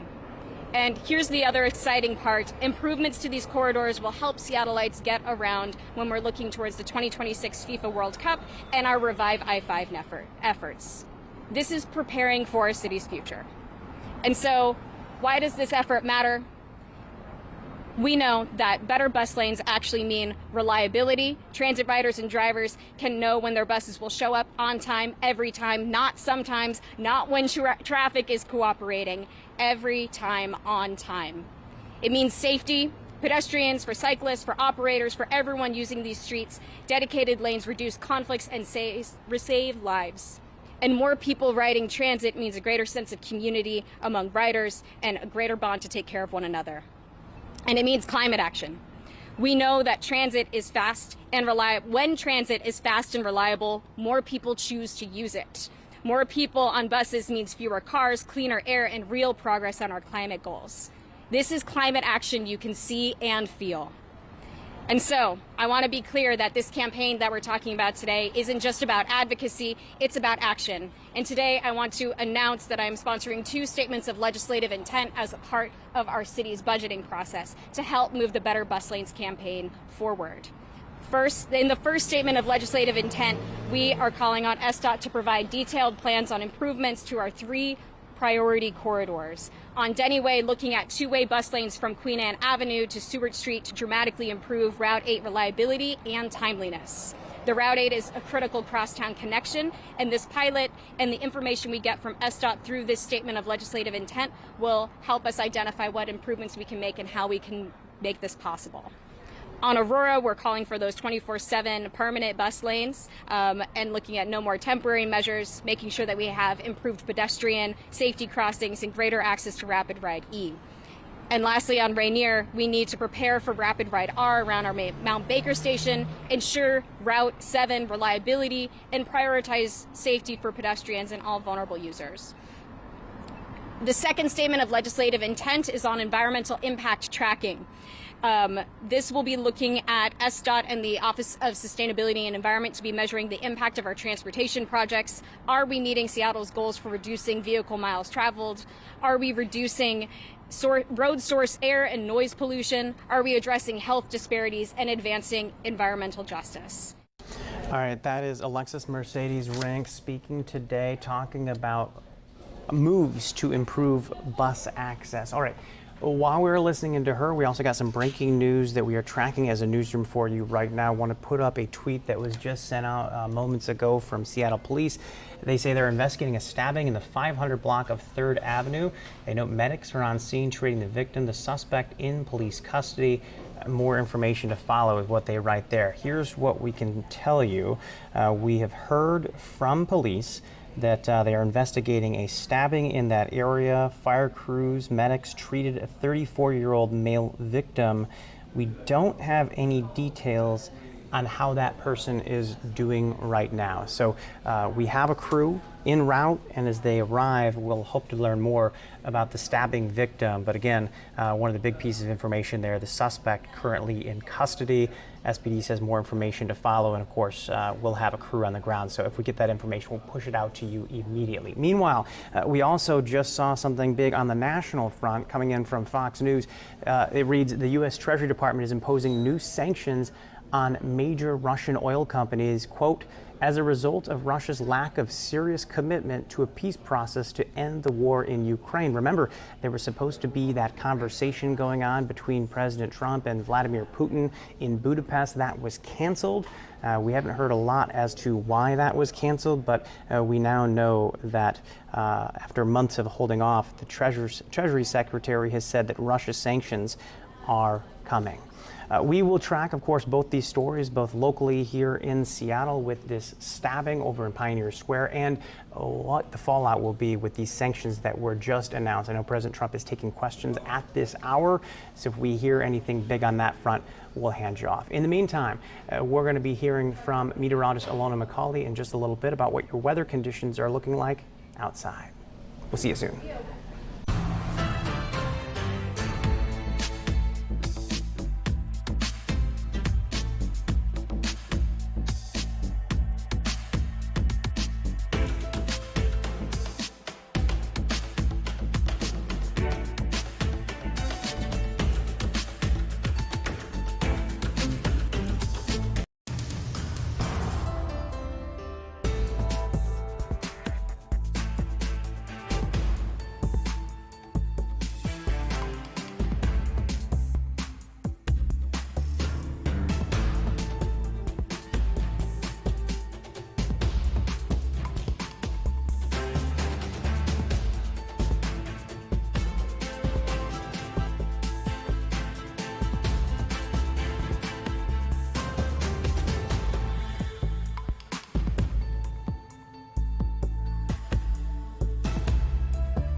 Well, hi there, everyone, from the Fox Local Live Desk. I'm meteorologist Ilona McCauley. We've been dodging a few spotty showers earlier today, getting some sun breaks in and around parts of western Washington as well. Very weak cold front coming through as we speak, with stronger ones headed our direction by the time we get into the later part of the week and on into the weekend, bringing potentially some of our first snowfall as well down to Snoqualmie Pass. So lots of things to get to. Let's take a live look outside right now. This is a look up at Payne Field in Everett. So this was actually covered with gray skies and got a few showers up there just about a half an hour ago. You can see how quickly this front is really starting to dissipate, kind of break apart as it continues to push its way eastward. Have some nice sun breaks now over Payne Field as we speak. So this is a look at the live Doppler radar. So you can see that behind the line of some light showers there, we've got some sun breaks. That does include much of the I-5 corridor at this point in time. If you're watching us up there in parts of western Skagit and Whatcom County, you are still looking at some light rainfall there. Currently, the tail edge of that front making its way through parts of the Cascade foothills, so getting a little bit of light rainfall there as well as up near some of the passes. So total rainfall has been incredibly light within the last 24 hours. So as we mentioned, this will really be the weakest of the series of fronts that we're going to be tracking here over the next few days. Coming in with just a few 1/100ths of an inch of rainfall stretching from around Whidbey Island out to Port Angeles, and just under 2/10 of an inch of rainfall there close to Forks. We have seen some gusty winds at times with the front as it came through. No advisories posted as far as wind advisories, but we've seen some gusts up to almost 40 miles an hour there in Everett, so just shy of that. 30-mile-an-hour wind gusts in Shelton. We've also come in with 37-mile-an-hour wind gust in Hoquiam. So looking at the futurecast for the remainder of today, we'll continue with the possibility for some slightly heavier downpours of rain up in areas to our north. So this would be those locations, northern Snohomish County, western Skagit County, and western Whatcom County as well. Maybe dodging a few showers here and there for the next couple of hours as this front continues to pass through and then finally dissipates. We will see mainly dry conditions for Thursday. So we'll wake up with just a few lingering showers up in areas, again, up close to Bellingham and some of our islands up there, the San Juan Islands. But after that, really, we're going to see this window of dry weather and maybe even some sun breaks before here's that stronger front headed our direction late Thursday night into early Friday. It will be making its way into the Puget Sound lowlands right around the morning rush hour for Friday. So keep that in mind if you know that you need to be out and about early, getting off to work or school. It is just going to be a bit of a mess, a very soggy, sloppy day for us. Potentially some heavier downpours of rain at times as well. So some standing water will be a potential on the roadways. So between the time that we see these fronts coming through on Friday all the way through the remainder of the weekend, that's going to be our wettest time period. When it's all said and done, we're talking about over an inch of rainfall over that 3-day period possible in Seattle, almost an inch and a half in Tacoma, over an inch and a half in Olympia and Chehalis. And how about pushing almost 3 inches there for locations around Forks and over 3 inches near Hoquiam. So if you can today, get outside, maybe get a couple of those yard work things that need to be done, raking the leaves up from the storm drains, clearing out the pine needles. Those are all going to be helpful things as we're watching for now a series of some soggy days and some breezy conditions to help make sure that the standing water, especially around your home, is being able to be taken care of and drained properly. Tonight, we're going to track with lows a little warmer, just a couple degrees warmer than they were last night. Upper 40s in Seattle, 48 degrees Tacoma. We're going to be right at about 50 degrees in Everett. Your 7-day forecast will show, though, much cooler weather headed our direction by the time we get into the weekend. Highs are going to stay in those low 50s through the weekend, and even as we start to dry things out from about Monday through Wednesday, we will see some sunnier skies. However, the residual cool air in place with us only topping out right around 53 degrees. So coming up in the next hour, we're going to talk snow. How much snow are we expecting to see up in those higher elevations? How low will the snow levels get? I'll have much more on that coming up in just a couple minutes, but of course a lot more of the day's headlines to get to with Matthew Smith streaming right here on the Fox Local Live app. He'll be right back with you. Stay tuned.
Welcome back into the Fox Local Live Desk. Got a live look outside right now. We were just getting caught up on weather with meteorologist Alona McCauley. Now more news of the day. So something just caught my eye a short time ago. We saw that Senator Jeff Merkley, Democrat from Oregon, just south of us, just wrapped up 22 plus hours of talking on the Senate floor. As you see here from Jamie Dupree, a congressional reporter, that is the fourth longest speech in U.S. Senate history. Also got an update coming in from Senator Patty Murray, who spoke with him during that 22-hour patch. Let's listen into their conversation together. I thank the senator from Oregon, and first let me just commend you for what you are doing here throughout the night, throughout today, calling attention to a really critical issue in this country. So many people come up to me, and you know, because we go back and forth to the West Coast all the time, how many people walk up to us and say, what can I do about this? And each one of us has to say, here's what I can do. And I want to thank you for doing what you are doing today, because you're going above and beyond to point out to people that, as your chart says, authoritarianism is here, and it is here now.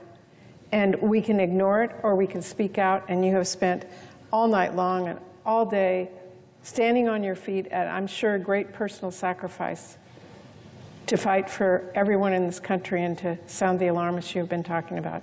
And so I just personally want to thank you, and I want to reiterate something that you have said for all of these hours, and actually many times to me over the past few months, that the fact that Trump is using his place in government to control every aspect of our life, whether it's what our schools are teaching or not teaching. It's whether or not he's prosecuting his enemies, which he is doing. It's cutting off projects and funding to punish the political opposition.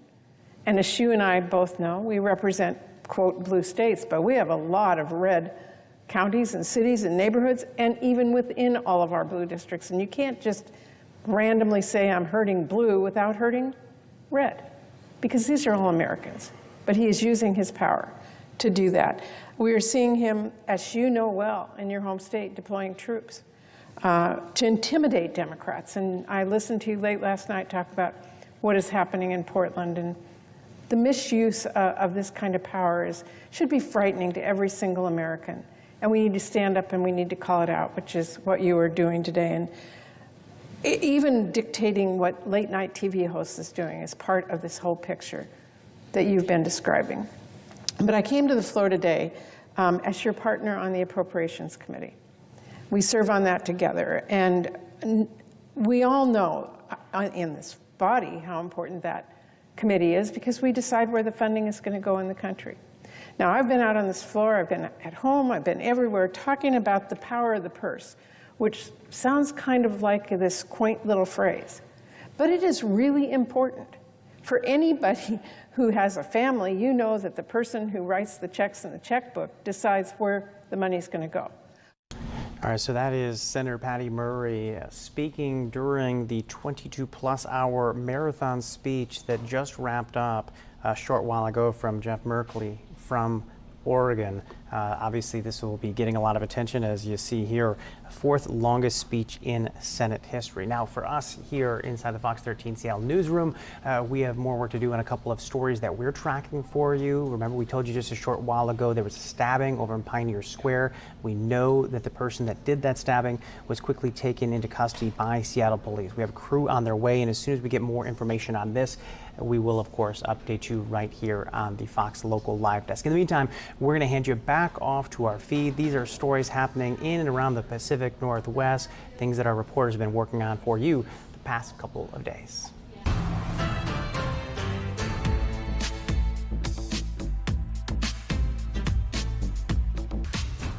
Everything, but I mean, this team did accomplish so much and gave that city something they hadn't seen in so long.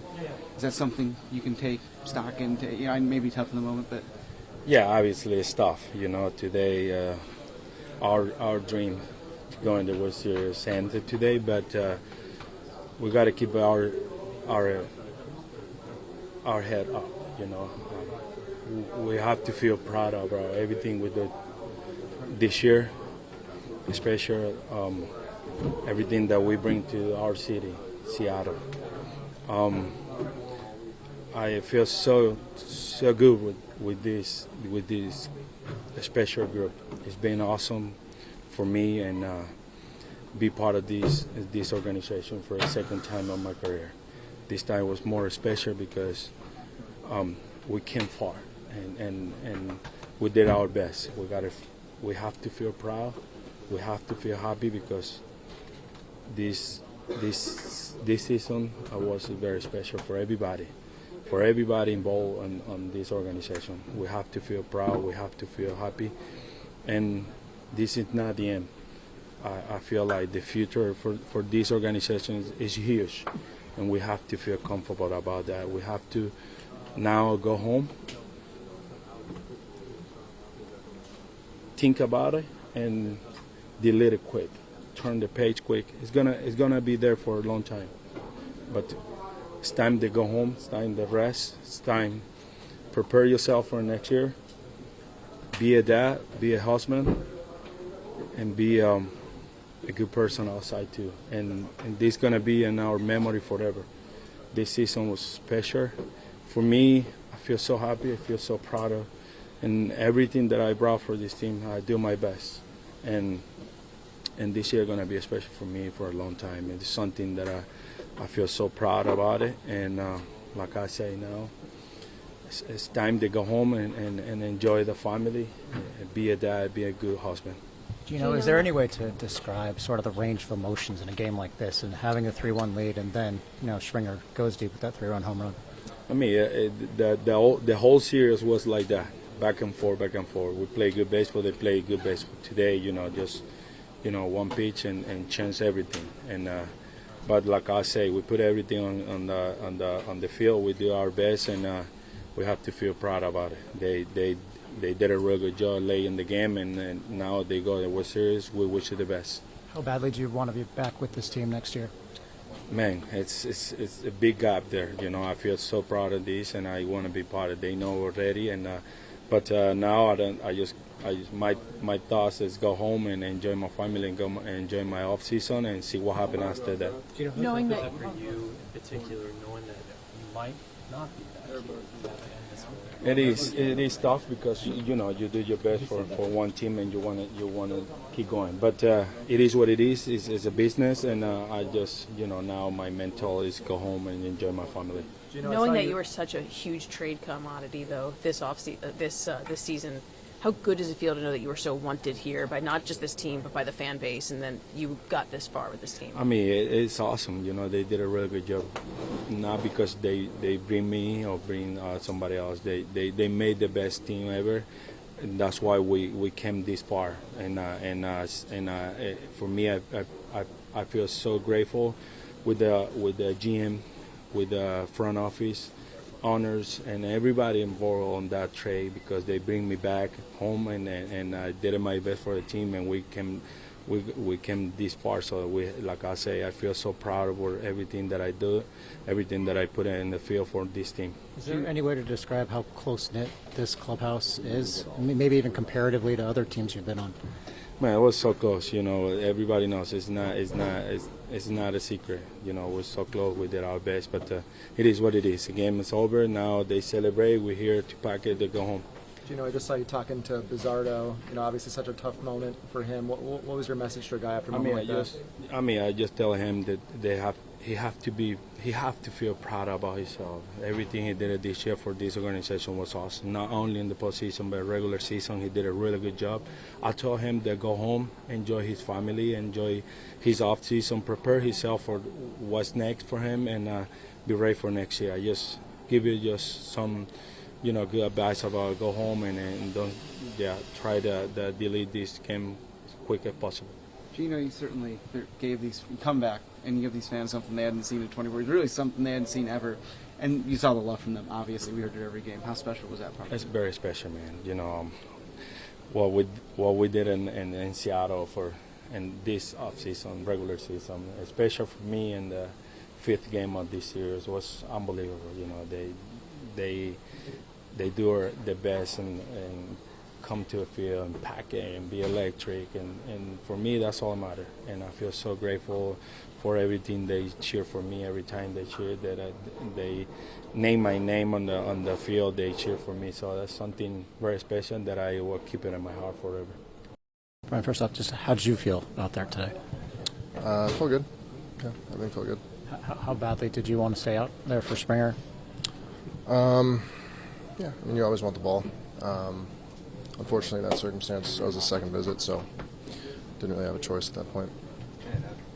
Obviously, this is really fresh right now, but just kind of how frustrated are you right now? What are you feeling? What are your emotions coming into this clubhouse? I don't really think you can put a word on it. Frustration,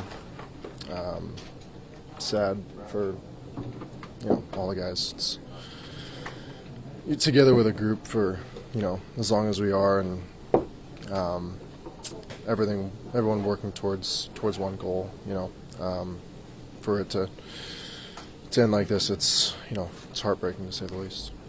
Cal said that he was happy that you were out there. He said there was no one else he'd rather have out there at that point in the game. Obviously, it was good to see you get some time in the ALCS. Do you agree that it was good for you to be at least a part of the team, a part of this ride? Yeah, I mean, I'm glad. Obviously, I was able to come back.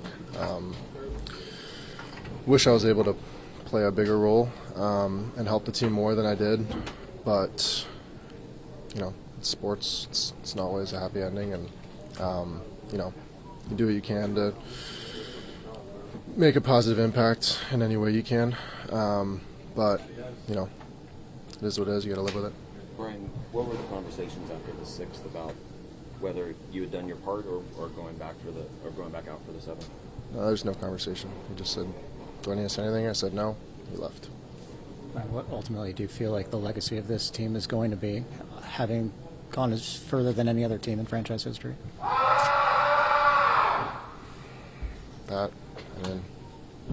Legacy is no one's really satisfied or happy with this, I think. Thanks, guys.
October truly became the season of the witch. The Etsy witch, that is. One desperate fan spent $16 online to cast a spell. Can you help my team be good again and maybe get to the World Series? That'd be my lifelong dream. I kind of just got a message that was like, okay, like a witchy voice is how I read it. It was like, dearest, I went through the spell. It was a beautiful ceremony, and everything worked to perfection. And then they just started taking names. And with the wave of a wand and the swing of a bat, we took the AL West and thus began growing out our postseason mustaches. Even the littlest of fans. We rallied together. 15 nail-biting innings we spent on our feet, glued to our screens, before the celebration of a lifetime. That do-or-die night, we also witnessed the ascension of Humpy. The Mariners, they need a spark! And then his subsequent victory tour, raising a flag atop the Space Needle. Since the first one, it's been Humpy from the jump, man. Strutting from City Hall through Occidental down to Soto. Husky Marching Band in tow. I, Bruce-Harrell, Mayor of Seattle, do hereby proclaim October 16th to be Humpy Day!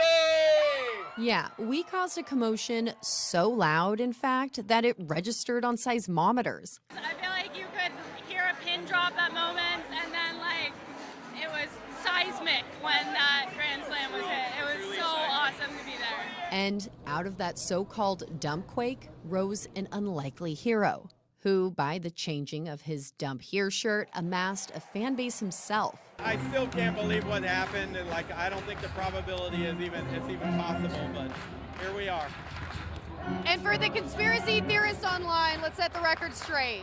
Are you a time traveler? Well, I'm not going to give any yes or no to that question because I'm going to get people mad at me either way. So. There we go. We cheered, we cried, we put shoes on our heads. About that Soto Mojo play. Yeah! We reminisced on seasons gone by, ultimately reaching the most legendary game in franchise history. The Mariners' run rose in a crescendo of faith and of frenzy, reminding Seattle what it feels like to believe again. Let's go, man! Reporting for the Fox Local Live Desk, I'm Lauren Donovan.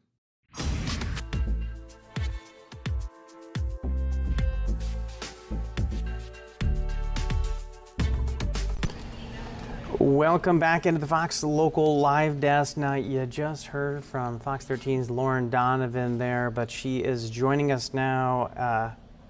Do we even say in studio, or we're in the newsroom? We're in the newsroom. Yeah, and I am still in mourning. I would like to clarify, following the Mariners' loss, like being there in the ballpark where it happened with all the fans. Like, not technically, I wasn't in Toronto, but it's really fun. It was not easy to be a part of that coverage until it's not. And then all of a sudden you're like, That feels way too real, Matt. Yes. All right. So from the scariness of the Mariners losing to the scariness of Halloween shenanigans that have really kind of shot past shenanigans, we're now talking about what's going on in Auburn. I think we've been calling this the Halloween slashers. Yeah, well, when does a prank become property damage and actually something that could get you seriously in trouble? So this video that you're looking at right now, Matt, this is from, I found it on the Facebook page, and it's an Auburn community group page. Auburn police said, hey, if you want to see evidence of what's going on in our neck of the woods, go look at this page. And I found this video. 2 kids hopping out of that SUV that you see taken off there. They knocked down one of those massive Home Depot skeletons. And you think, okay, all right, well, that's bad. It doesn't look like anything's falling apart, but when you look at what else these kids allegedly did, that's when you can see the scale of the damage. So I've got pictures, we have other videos. This one right here, one woman sent to me and she's like, hey, there's no Scrooges in Halloween. But she was on vacation on a cruise, and she gets these pictures sent to her from someone who's looking after the house or dogs or whatever. And all of her inflatables have been slashed. She's going to try to repair them with tape, but you know, these are not cheap items. And she said, like, the damage together would be $500 worth of it. But several people in the Auburn, like, it's not all on the same street either, Matt. Like, whoever did this kind of went around looking for some targets. But damage is estimated upwards of $1,500 for a homeowner, because some people like go all out on these inflatable decorations. One woman we met, this was her front yard. She has a cute little Bluey family over there. She had an inflatable arch. She had these witches. All of that was just torn apart. And it in really 5 does add minutes. up. It adds up when you start seeing, because I mean, I know I've been over like at the hardware store, like looking to grab some things here and there for house projects, and you see the Halloween decorations. Like things have gotten elaborate, they've gotten expensive. So like if you're into this, you know, you put a lot of money into it. Well, and the frustrating thing for this homeowner, Penny, who we went over and interviewed, she's got 3 young boys who are also like hilarious, you know, as boys are. They've got like we're awesome. the skeleton heads were like ripped off, and they were like showing me. They're like, look at this, like, you know, having fun. But then they were also like Bluey, like he won't inflate, you know, and they were bummed. And the mom was like, it's hard to just explain like how somebody would do this to like kids who are under the age of 6, like 3 boys. And nobody's going to their insurance agent over Halloween decorations. So you're just going to lose it. You're just out the money. But she said when it happened, it was like 12:20 at night on Sunday, or like Sunday going into Monday morning when this happened, or early Sunday. I got to clarify that. We'll circle around on that, Matt. But she was saying I think it was actually maybe Saturday, because it was the AWS, the Amazon outage. So her Ring camera wasn't working all the way, and it picked up just at the tail end of it. And she could hear some sort of commotion, but like wasn't sure what was going on. And her like husband works nights, so she's home alone with the kids, kind of spooked, and then comes outside and finds that. And then this is some other guy's Ring footage from the neighborhood. This isn't even the same one. So no, this is totally different. So this, what you're looking at, is from another Auburn home. And the homeowner there sent this to me and said, feel free to use it. And those were pumpkins his kids, who were like 3 and 6, carved. Okay, so we've got skeletons toppled, we've got slashed inflatable blueys, we've got pumpkins smashed. It's a little bit of everything. Something's beheaded too. Like there was a big animatronic skeleton that they pulled off. You can kind of see it there at the tail end of one of these clips. And the kids had pulled it off the porch where it was hanging, kind of like legs dripping down. It would move around and whatnot. And they dragged it into the road and like ripped, I mean, and that was a super expensive one. So it's really, really frustrating. But Penny, who did this lovely display here in Auburn, she told me as soon as she called police to file a police report, they showed up because they knew what was going on. So she was like, all right, I'm not the first person. Then she gets on Facebook and is like, wow. Okay, so there's a lot of us. This is clearly kind of like making its way through the entire community, because it sounds like you're talking to a number of people. They're ticked off. What are police doing though? Because you mentioned they showed up pretty quickly. Yeah, I've talked to at least 5 people today and then there's other posts on Facebook. So the aggregate of it is just growing in mass. But Auburn police seeing all of this, they're taking it seriously. They want to find these kids. It's a question of like, what charges could they face? I mean, they're minors. Hard to say, but I mean, the dollars are adding up in the amount of property damage they've done.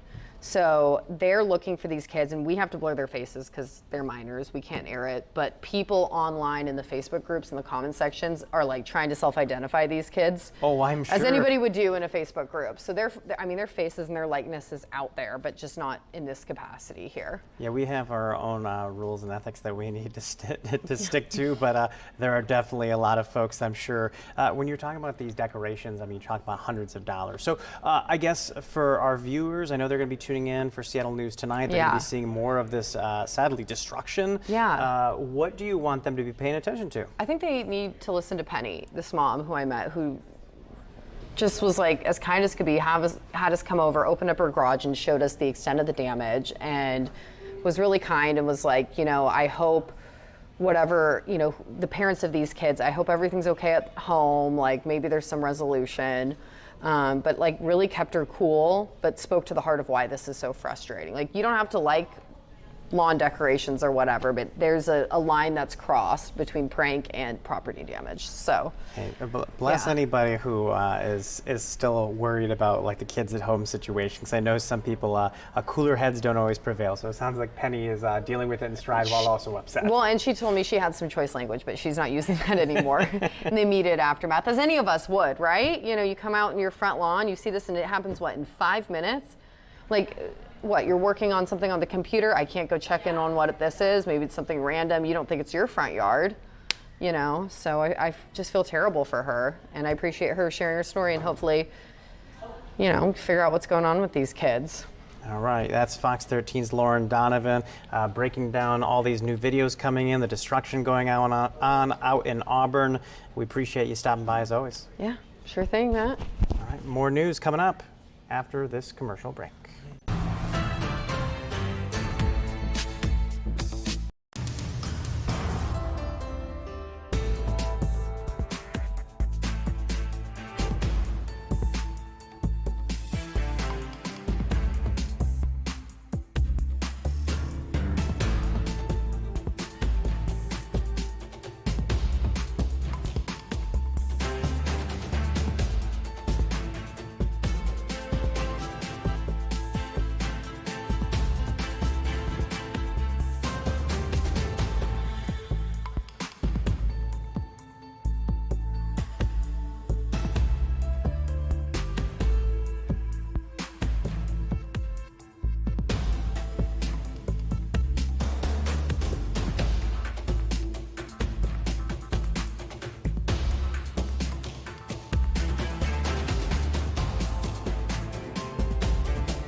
Welcome back into the Fox Local Live Desk. I'm Matthew Smith. Now, we just heard from Fox 13's Lauren Donovan as she was kind of walking us through her story for today. You'll hear more about that coming up on Seattle News Tonight. Now, a reminder to our viewers out there, what we'll be doing with that. We'll hand you off in just a little bit, not much longer. We're getting close. What is it? A little less than 50 minutes away. We'll get you caught up on that. Now we want to talk a little bit about an announcement coming out of the mayor's office in Seattle earlier today.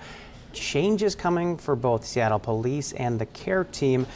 If you didn't catch this earlier today, basically the CARE team will be losing its pilot program tag. Harrell called the CARE team a co-equal third pillar of Seattle's safety plan, putting them up there with both police and fire department.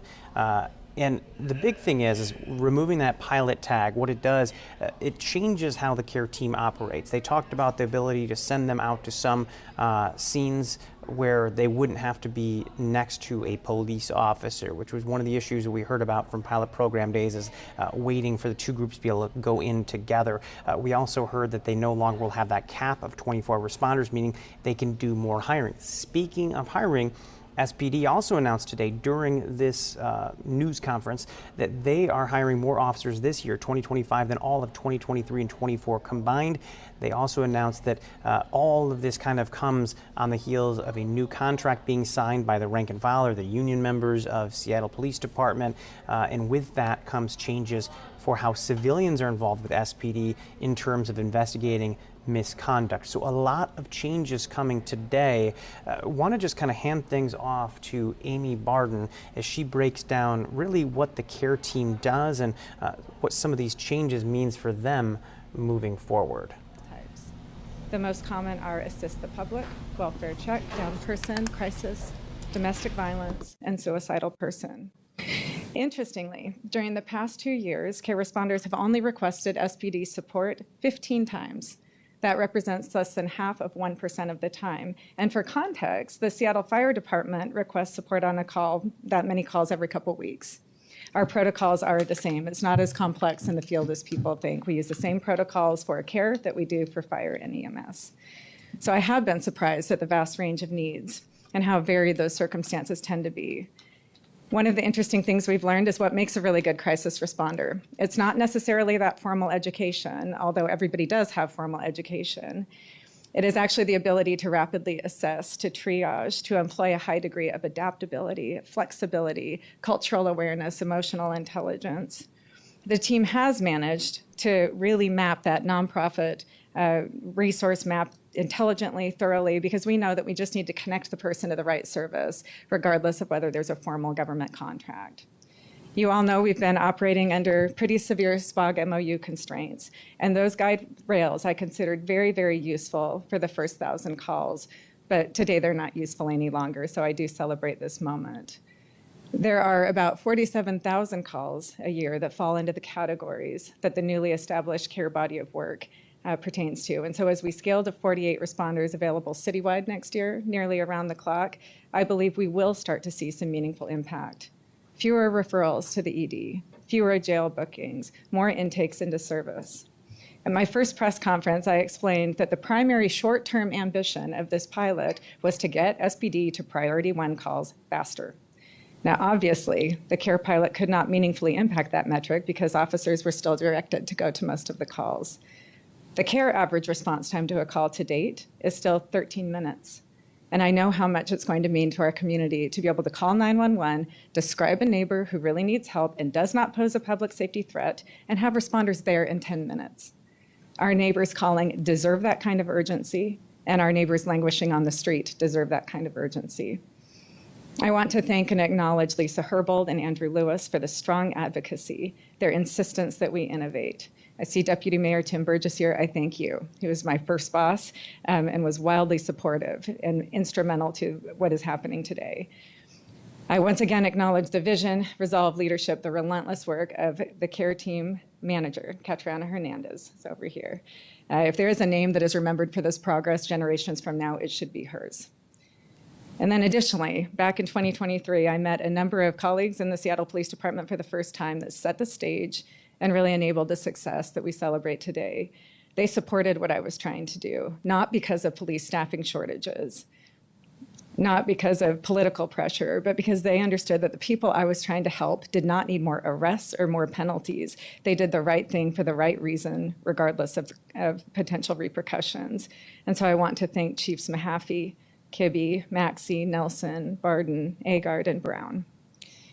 And then also for a time, I nearly doubled the workload of Dr. Rebecca Boatwright and Dr. Lauren Atherley in SPD, who helped us to establish the policies, the protocols, and provided access to the crucial crisis data that really helped us to frame up the pilot to begin with. Today, I thank still Lieutenant Gohagan, Sergeants Wicker and Sullivan, Zian Drignas and the CRT team, and then John Ehrenfeld with Mobile Integrated Health Team. So it is strange how life can prepare us to meet certain moments.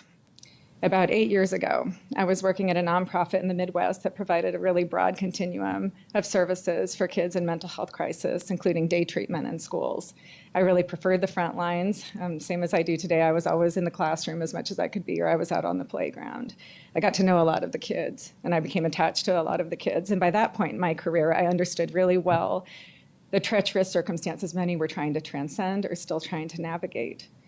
One day, I was alerted that one of our sweet boys, who was about 10, had run off of campus and toward the nearby freeway, expressing a wish to die. Our teachers and our clinicians were able to safely go out, intervene, and get him back to campus. And I could not believe it when then a police car showed up to transport him to the Children's Hospital. I asked my colleagues why I was in a clinical environment so they understood why it was problematic. But their response was, "That's how it's done here, Amy. It's always been like that." When we are talking about human suffering, we need to do better, and we need to demand better. That is how it has been done is unacceptable. The status quo is unacceptable. The historic pace and process of bureaucracy is unacceptable. There has always been a space in between round everybody up and arrest them and do nothing and call it compassion. There is a space between chronic underinvestment and throwing millions of dollars at a problem and hoping for the best. And there is a space between justice with no mercy and mercy with no justice. And so we must dwell in that space between. Next year, we're going to have a direct partnership with King County Jail, with the hospitals, to ensure that people who are likely to be back in the throes of crime and crisis are not simply ejected onto our streets with no plan and no support. We are developing 988 integration and structuring crisis call diversion and new protocols. We will invest in technology that provides for shared records management across first responders, so we are more likely to break these cycles of crime and crisis in individual lives. And I will keep advocating alongside many of my colleagues that the first responders should be availed of every stabilization resource needed for a person. So in closing, I really lack the words to express gratitude to our community members. More days than not, I am sent a really wonderful message affirming my faith in humanity and cheering for us. I've learned I'm not in a minority of people who care deeply and want change. On the contrary, most Seattleites really do care. Most people do hope and believe that things can be different and can be better. I see you all organizing and mobilizing, volunteering, donating, writing letters of support. There was a low-key Free the Care Team campaign I thought was kind of funny. You are all doing your part, and it is time for us to do ours. And this MOU creates significantly more opportunity for the progress that you have demanded and the progress that you deserve. All right, that is Amy Barden speaking. She is the chief of the Seattle Care Team, which will now see changes after that contract signed by the Seattle rank and file for SPD. So we, of course, will be tracking that. One more reporting on that coming up from Fox 13's Alejandro Guzman, who will have the latest coming up on Seattle news tonight. That is at 4 o'clock. Meanwhile, do want to let you guys know some news from the lighter side, something that people can throw their support behind. We just got in information from the PWHL Seattle, the new women's hockey team, that it was a historic day, not just a record in our inaugural season, a reflection of the passion and pride fueling women's hockey.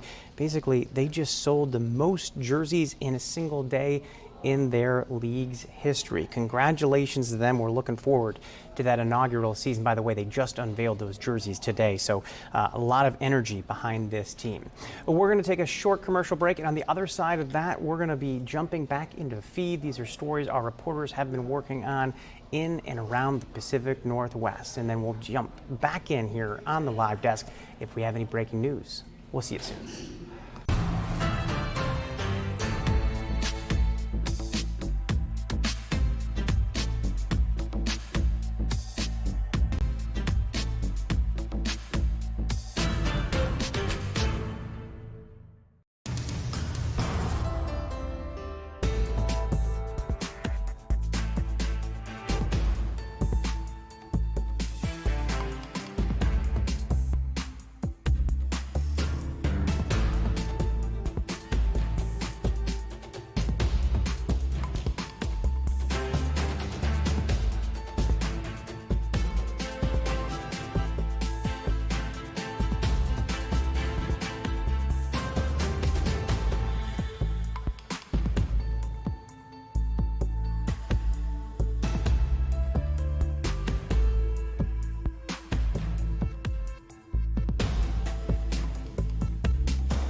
I'm Lauren Helmbrecht, and this is the Morning Sports Minute. The Seattle Seahawks beat the Houston Texans 27-19 on Monday night, thanks in part to another stellar performance from wide receiver Jackson Smith-Njigba.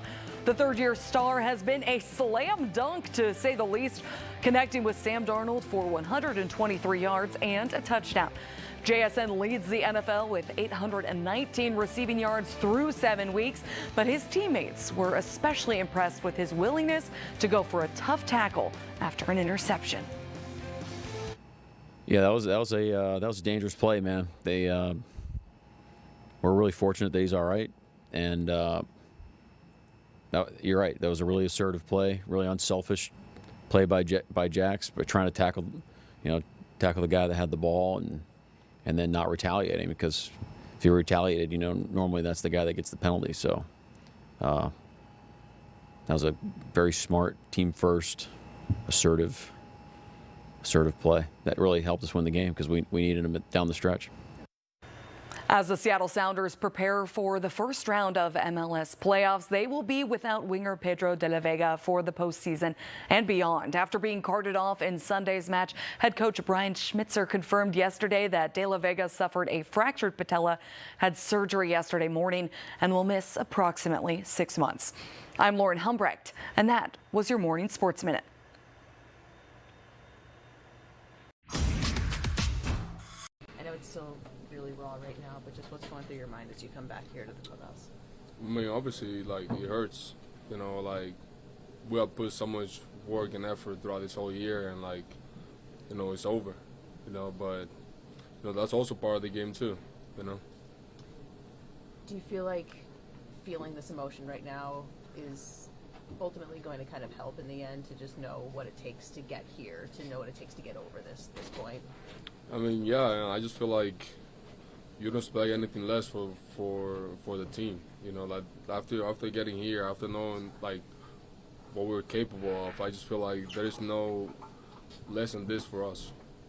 Can you just talk about how you feel about this team, and just maybe if you're proud of the effort and the work that this team has put in this year? I mean, yeah, so much. I just feel like, we have accomplished things as a team that they haven't been done before. In this team, this franchise, and just every single guy put so much work and effort throughout this whole year. Dedication, literally so much. So I'm just really proud of everything we have done this year. Well, yeah, what's your message to the fans? Obviously, they were packed in bars in Seattle. They packed up the stadium, cheering you guys on for something that this team had never done in franchise history, and get to a Game 7. I mean, first of all, thank you. Really thank you for all the support, for all the things you guys have done, all the energy you have brought to the field, because, you guys are really special. You guys are really special, and, you definitely show out in this playoff run. And second, like I said earlier, there is no less expectations for us than this. And, we're, I know it just got over, but I know we all have something to look forward to next year. How important was that double right out of the gate for you, and just sort of setting the tone and kind of flushing what happened yesterday? I mean, I always take it day by day, and I was really happy to get it going right off the bat. I just feel like you scoring first. I always puts a little bit of pressure on the other team. Springer had struggled so much against fastballs in this game and yesterday. And when he got to that one, what's going through your mind when he put it in the air? I mean, that he got to it. He put a good swing to the ball. Obviously, he's a really good hitter. I know he was struggling, but he definitely put a really good swing on that ball, and he was able to drive it out. Your home run, looked like a hanging slider on that pitch. Obviously a big moment for you in a Game 7. I guess the feeling after you hit that. Well, the feeling after I hit it, I felt like a kid. I really thank God for all the things that He have done. To get me this far. I was thinking of when I used to say that, and when I was a kid, Loma de Cabrera, I never really thought ever that I was gonna be able to get this far in this sport, and to be able to hit home run in a Game 7 in the sport that I love, that I grew up playing. It was very special. So you didn't want it to end this way. Just what's the feeling in the room right now? It just sucks. Hurts. Yeah. Clearly, this is a very emotional time for you and everyone else. Just what's going through your mind right now? Just thinking about what we could have done better.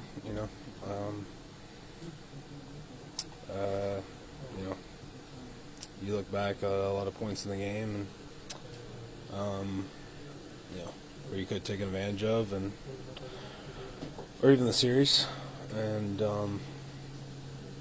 so just disappointed. You were waiting in the on-deck circle or in the hole, and I saw you kind of just putting your head down, kind of looking up a little bit. What were you thinking as you were just waiting, just a couple batters away, waiting for your chance? Yeah, I was just getting ready like every other at bat, trying to slow it down, calm the breath. So, straight like another at bat, trying to lock in on what I needed to do. It's going to take some time to digest this one, but when you look back at the season as a whole, what are your thoughts on just what this team was able to accomplish to get to this point? I'm super proud of these guys. It was a great team effort. Love every guy in this room, but ultimately it's not what we wanted, and it's I hate to use the word failure, but it's a failure, and that's what we expected, was to get to a World Series and win a World Series, and that's what the bar is and the standard is, and it's what we want to hold ourselves accountable to. But it hurts, but I don't want that to take away from like I said, I'm proud of the guys in this room. I thought we fought all the way to the end. Like I said, it was a great group of guys, and I loved every single one of them. So. What did George do in particularly really well, kind of to get through that first inning and then sort of settle in from there? Yeah, just he was, obviously, it was, he was pretty anxious, like we all were, going out, and I think you could see both sides were amped up from the get-go, a little out of sorts, both ways. So, but he settled in and caught a good rhythm there at the end. So, yeah. What did you think of Brian when he came in today? I thought he was good. He was good. He just, he walked a few guys. That's very uncharacteristic of him. But he was also put into a spot, where, he just hasn't thrown. Maybe he doesn't have that feel. And again, nobody else I'd rather have out there. And like I said, just tough circumstances with him not being off the bump as much, and like I said, it was I'm just it was impressive that he even got to go out there and did what he did. So it says a lot about him. Now, what do you think Springer did to put himself in a position to get to that fastball? Yeah, I mean, we'd been working all night, the sinker in, and it just kind of leaked a little bit back to the heart, and he put a good swing on it, and it's just something maybe you go back and look at. Maybe he should have won another pitch. Yeah, I mean, it's a tough one with him and Vlad. You guys were killing us all series, so it was a tough spot to be in.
Dan, you go into the bottom of the 7th. You're 9 outs away from the World Series. Things kind of went awry. Can you just walk us through all the pitching decisions there and what led into them? Yeah, I mean, Brian was throwing the ball so well. First of all, George, I thought, threw the ball excellent, and then Brian picked up right where George left off, and gave us a good spot to be in, and after the walk, hoping to get the ground ball, which we did, but it just found a hole, and then knew Jimenez was going to bunt there, and Bizzardo's been the guy that's gotten us through those situations, those tight ones, especially in the pivot role, and that's where we were going at that point.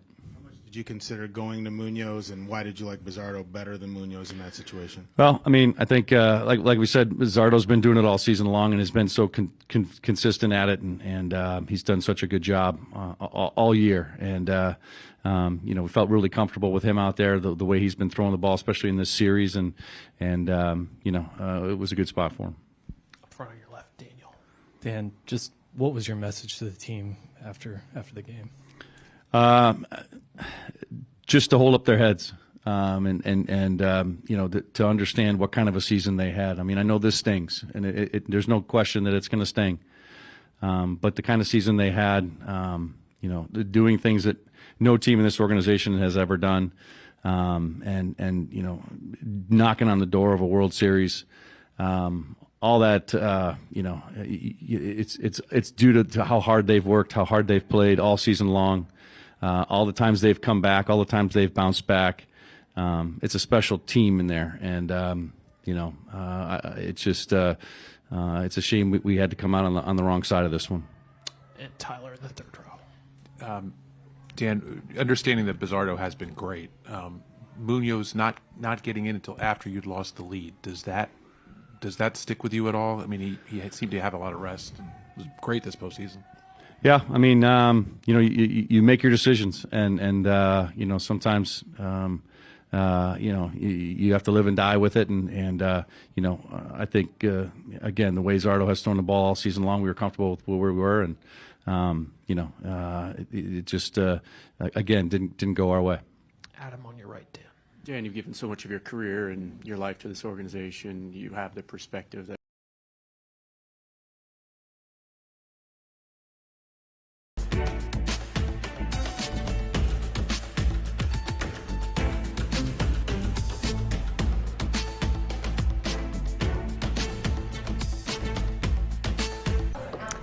Well, hi there, everyone, from the Fox Local Live desk. I'm meteorologist Ilona McCauley. Hope you're having a great day so far. We are tracking a very weak cold front moving through parts of western Washington. It's been bringing some breezy conditions at times, very light rainfall. Most of it's starting to fall apart now, and if you look out the window, maybe outside, you're seeing some nice sun breaks that we're enjoying at this point in time, but we are gearing up for a stronger series of systems headed our direction toward the end of the week and well on into the upcoming weekend. So one of those things that we're going to be focusing on is lowering snow levels. So let's take a live look right now over Mount Rainier.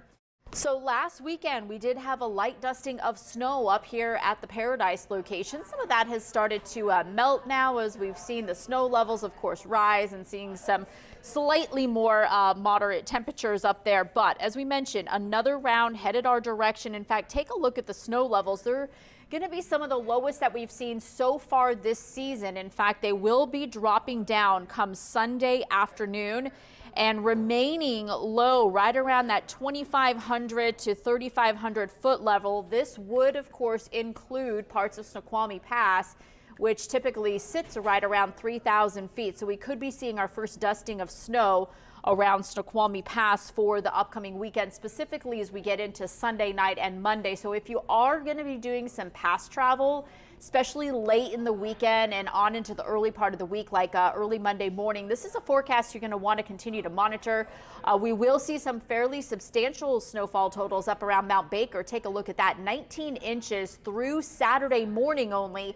And that's not even when the stronger of the system will be driving through here. So we'll continue to keep you posted on that winter forecast as it unfolds. A live look outside right now, continuing to show some beautiful conditions around the state capitol there in Olympia. So many beautiful fall colors outside to enjoy. Temperatures feeling really nice out there, 61 degrees with a breezy south-southwest wind.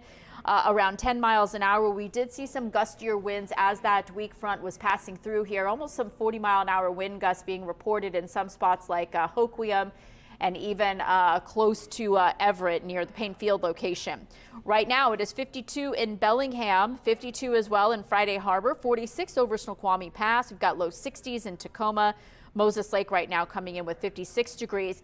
Most of the rainfall with that front starting to really break apart as well as dissipate. That front is going to continue to weaken as it moves off to the east. So most of the rainfall is continuing to dissipate as we speak. Might just have a few lingering showers in a couple of spots, but all in all, I am forecasting a mainly dry evening and overnight for us. Here's a look at that futurecast. So getting into the overnight hours, we will continue to see 1 or 2 spotty showers, just post-frontal showers as that cold front continues to finally exit the area, but very light in general and mainly dry for early tomorrow morning. So the morning commute on Thursday not looking too bad. We will see mainly cloudy skies, but a few light lingering showers will be possible, especially up around the islands and western Skagit County. Now, here comes that next cold front. So this will be the stronger of the systems. We are expecting to see some travel impacts here in the lowlands, especially during the morning rush. Some light rainfall will be possible around the I-5 corridor. Heavier rain across parts of the Olympics, as you can see there, as we get that orographic lift, as well as some breezy conditions. And Friday is just going to continue to be somewhat of a mess. We're going to continue to see moderate to heavy downpours of rain, breezy winds. The Fox 13 weather team is going to be likely issuing a weather alert day for this day, especially because of just travel in and out of the city, trying to commute to and from school and to and from work, likely going to be impacted. Tonight, mainly dry, 49 for overnight low in Seattle. Will be at 46 degrees in Olympia, 50 degrees in Everett. Your forecast highs for tomorrow actually running slightly above average for this time of year with a little bit of prefrontal warming. We're going to track some breaks in the clouds and warm us up to 66 in the foothills, 52 degrees in the mountains.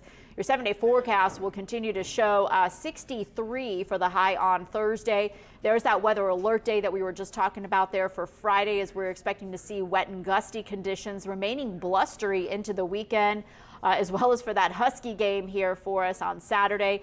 Showers will start to break apart, dry out a little bit by the time we get into the early part of the week, and then quickly ramping right back up again on Wednesday. So 'tis the season. It is fall, and that just means a series of systems headed our direction. It does look like early indications, just to give you a little bit of a preview for Halloween.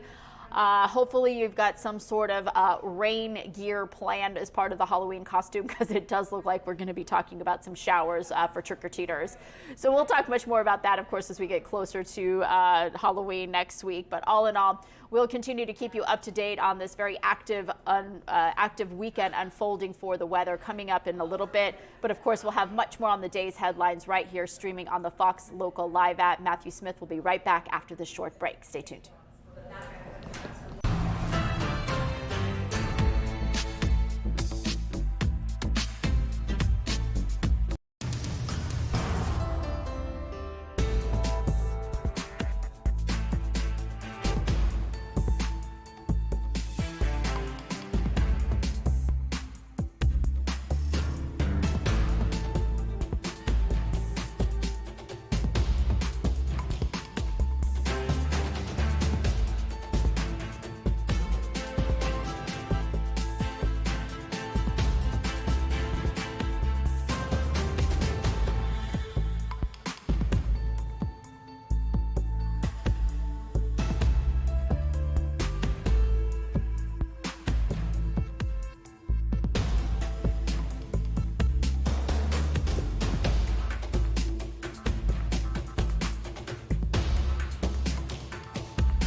Welcome back into the Fox Local Live Desk. Got a live look outside at South Lake Union. Boy, things have really started to clear up.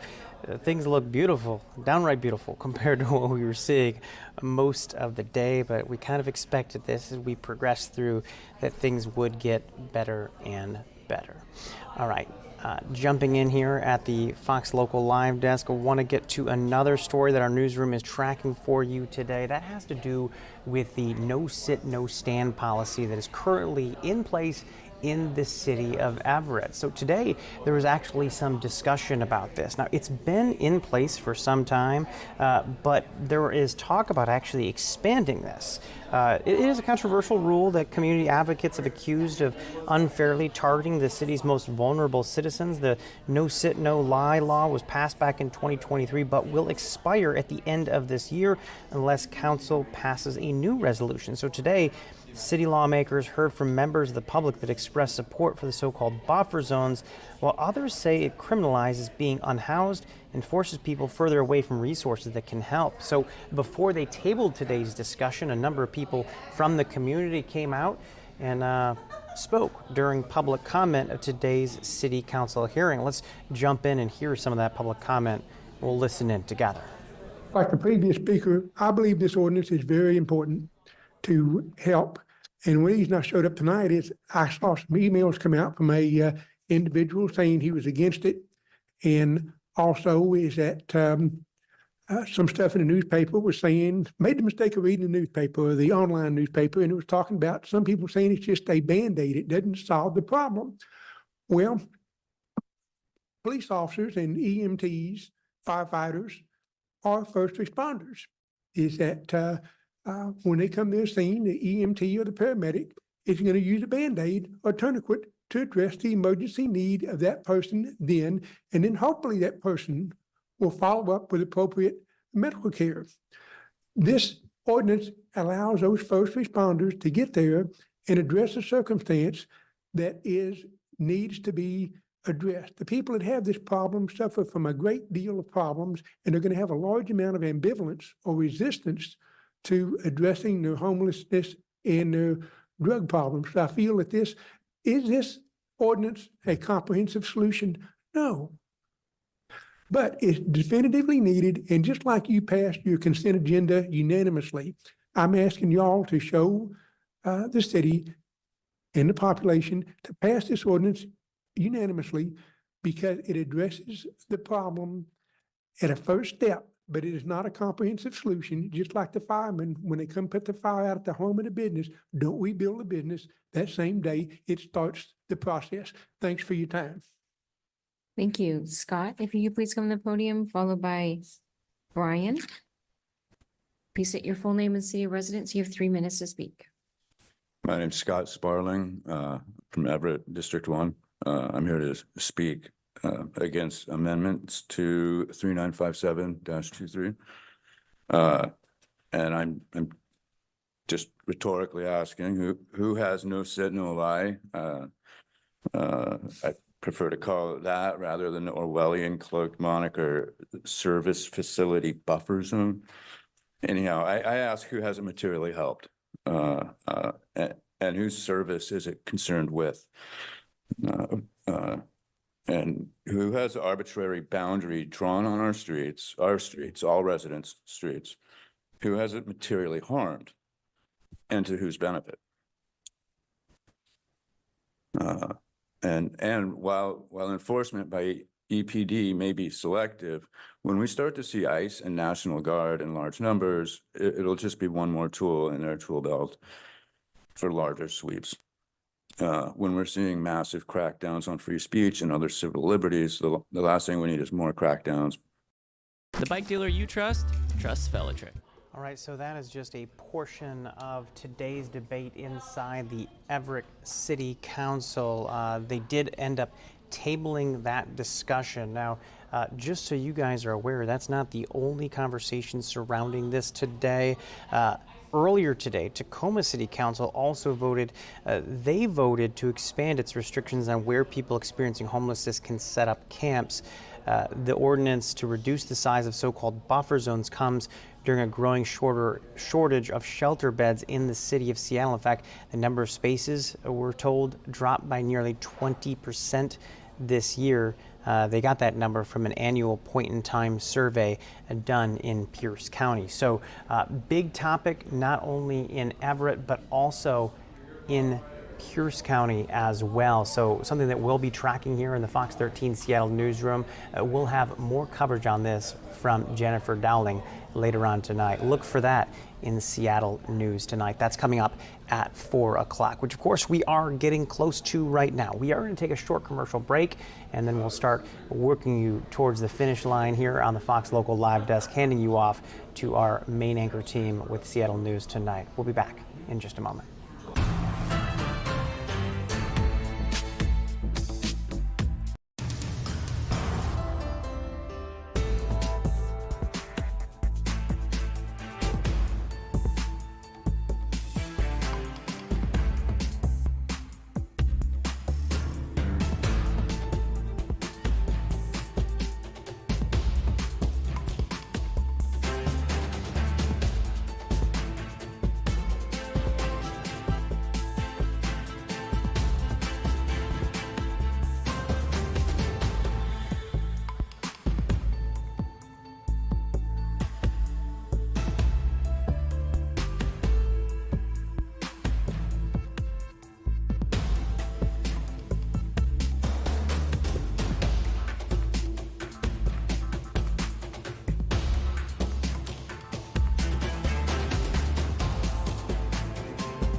Welcome back into the Fox Local Live Desk. Once again, I'm Matthew Smith. Now, we are going to be getting you ready to hand off to Seattle News tonight in just a little bit. But first up, we want to talk a little bit about the Seattle Sounders as we close out our show. They are now preparing for the postseason after a win against New York on decision day. In the end, win or lose, it wasn't going to matter too much. They were locked into that fifth playoff spot with the Western Conference. But we now have some details of who they're going to be playing, which of course will be Minnesota United. Looking ahead to Monday, October 27th, that is the first game. That will be a road game in a best-of-3 match.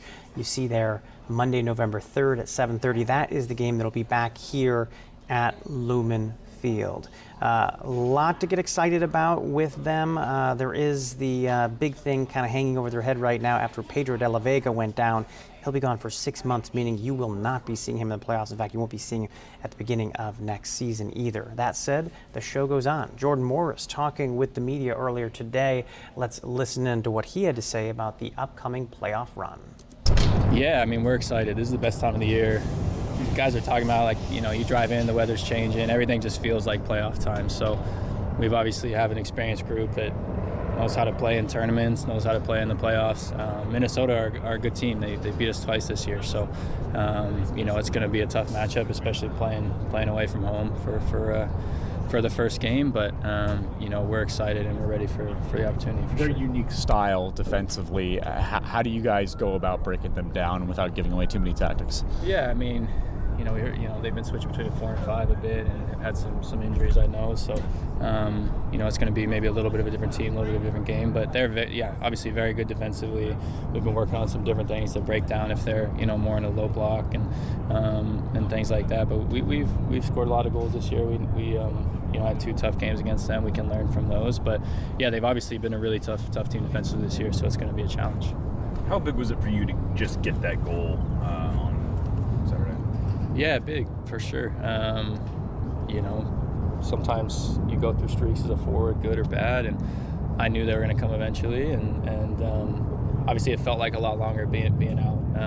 You know, it had been a few games since I came back for sure, but just my last goal was in July maybe, so it just feels longer when you haven't played, you've been out for a while, and then you come back and it takes a couple games. But, you know, I'm definitely starting to feel more back to myself, feel more confident.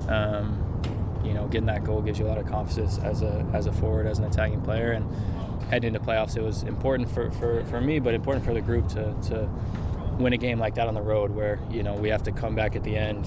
I think we could have been up a couple goals, but come back at the end and win after giving up a tough goal. So all those are learning experiences heading into these big games. You know, this is the most goals that you guys have scored since 2014. Second most ever for the Sounders. How does it change the mentality when you know, I mean, you kind of go into a game knowing we're probably going to be able to get at least a goal or 2? Yeah, it's huge, and then defensively we're playing well. So if our mindset on the road obviously is to try to bring home a shutout, and then you're scoring a bunch of goals, you're gonna have good results. So I think there were points of the year last year where we weren't scoring as many goals, and maybe that was in our heads a little bit. But coming into the playoffs, guys are full of confidence. We know we've had a bunch of different goal scorers this year as well, and so whoever steps on the field, I think that's really important. We can kind of score from a lot of different areas. So, yeah, it definitely gives us confidence heading into a game, especially against a team that has been so good defensively. What is it about this system that maybe creates that much volume and that many opportunities even before your goal? It seemed like you had been getting on the ball, the right positions. You know, what is it about the way the team is playing that kind of gives you that opportunity? Yeah, I mean, you add some players this year. Obviously, having a guy like Jesus in the pocket, as well as someone like Albert, having 2 playmakers like that can make the game for us is been super important. Then you have, you know, not Danny and JP had an incredible game, but, you know, Obed and Christian that can make the game from behind. All of our wingers that are dangerous. But I think just adding those pieces that we've added this year, having guys through the middle that can make the game, and we've worked so much tactically on being in the right spots, and you know, if you're in the right spot, you're helping your teammates because it opens up space for them. So we've worked really hard on that. The coach has done a great job on that tactically this year, just having everyone in the right spots, and you see the outcome that it brings on the field.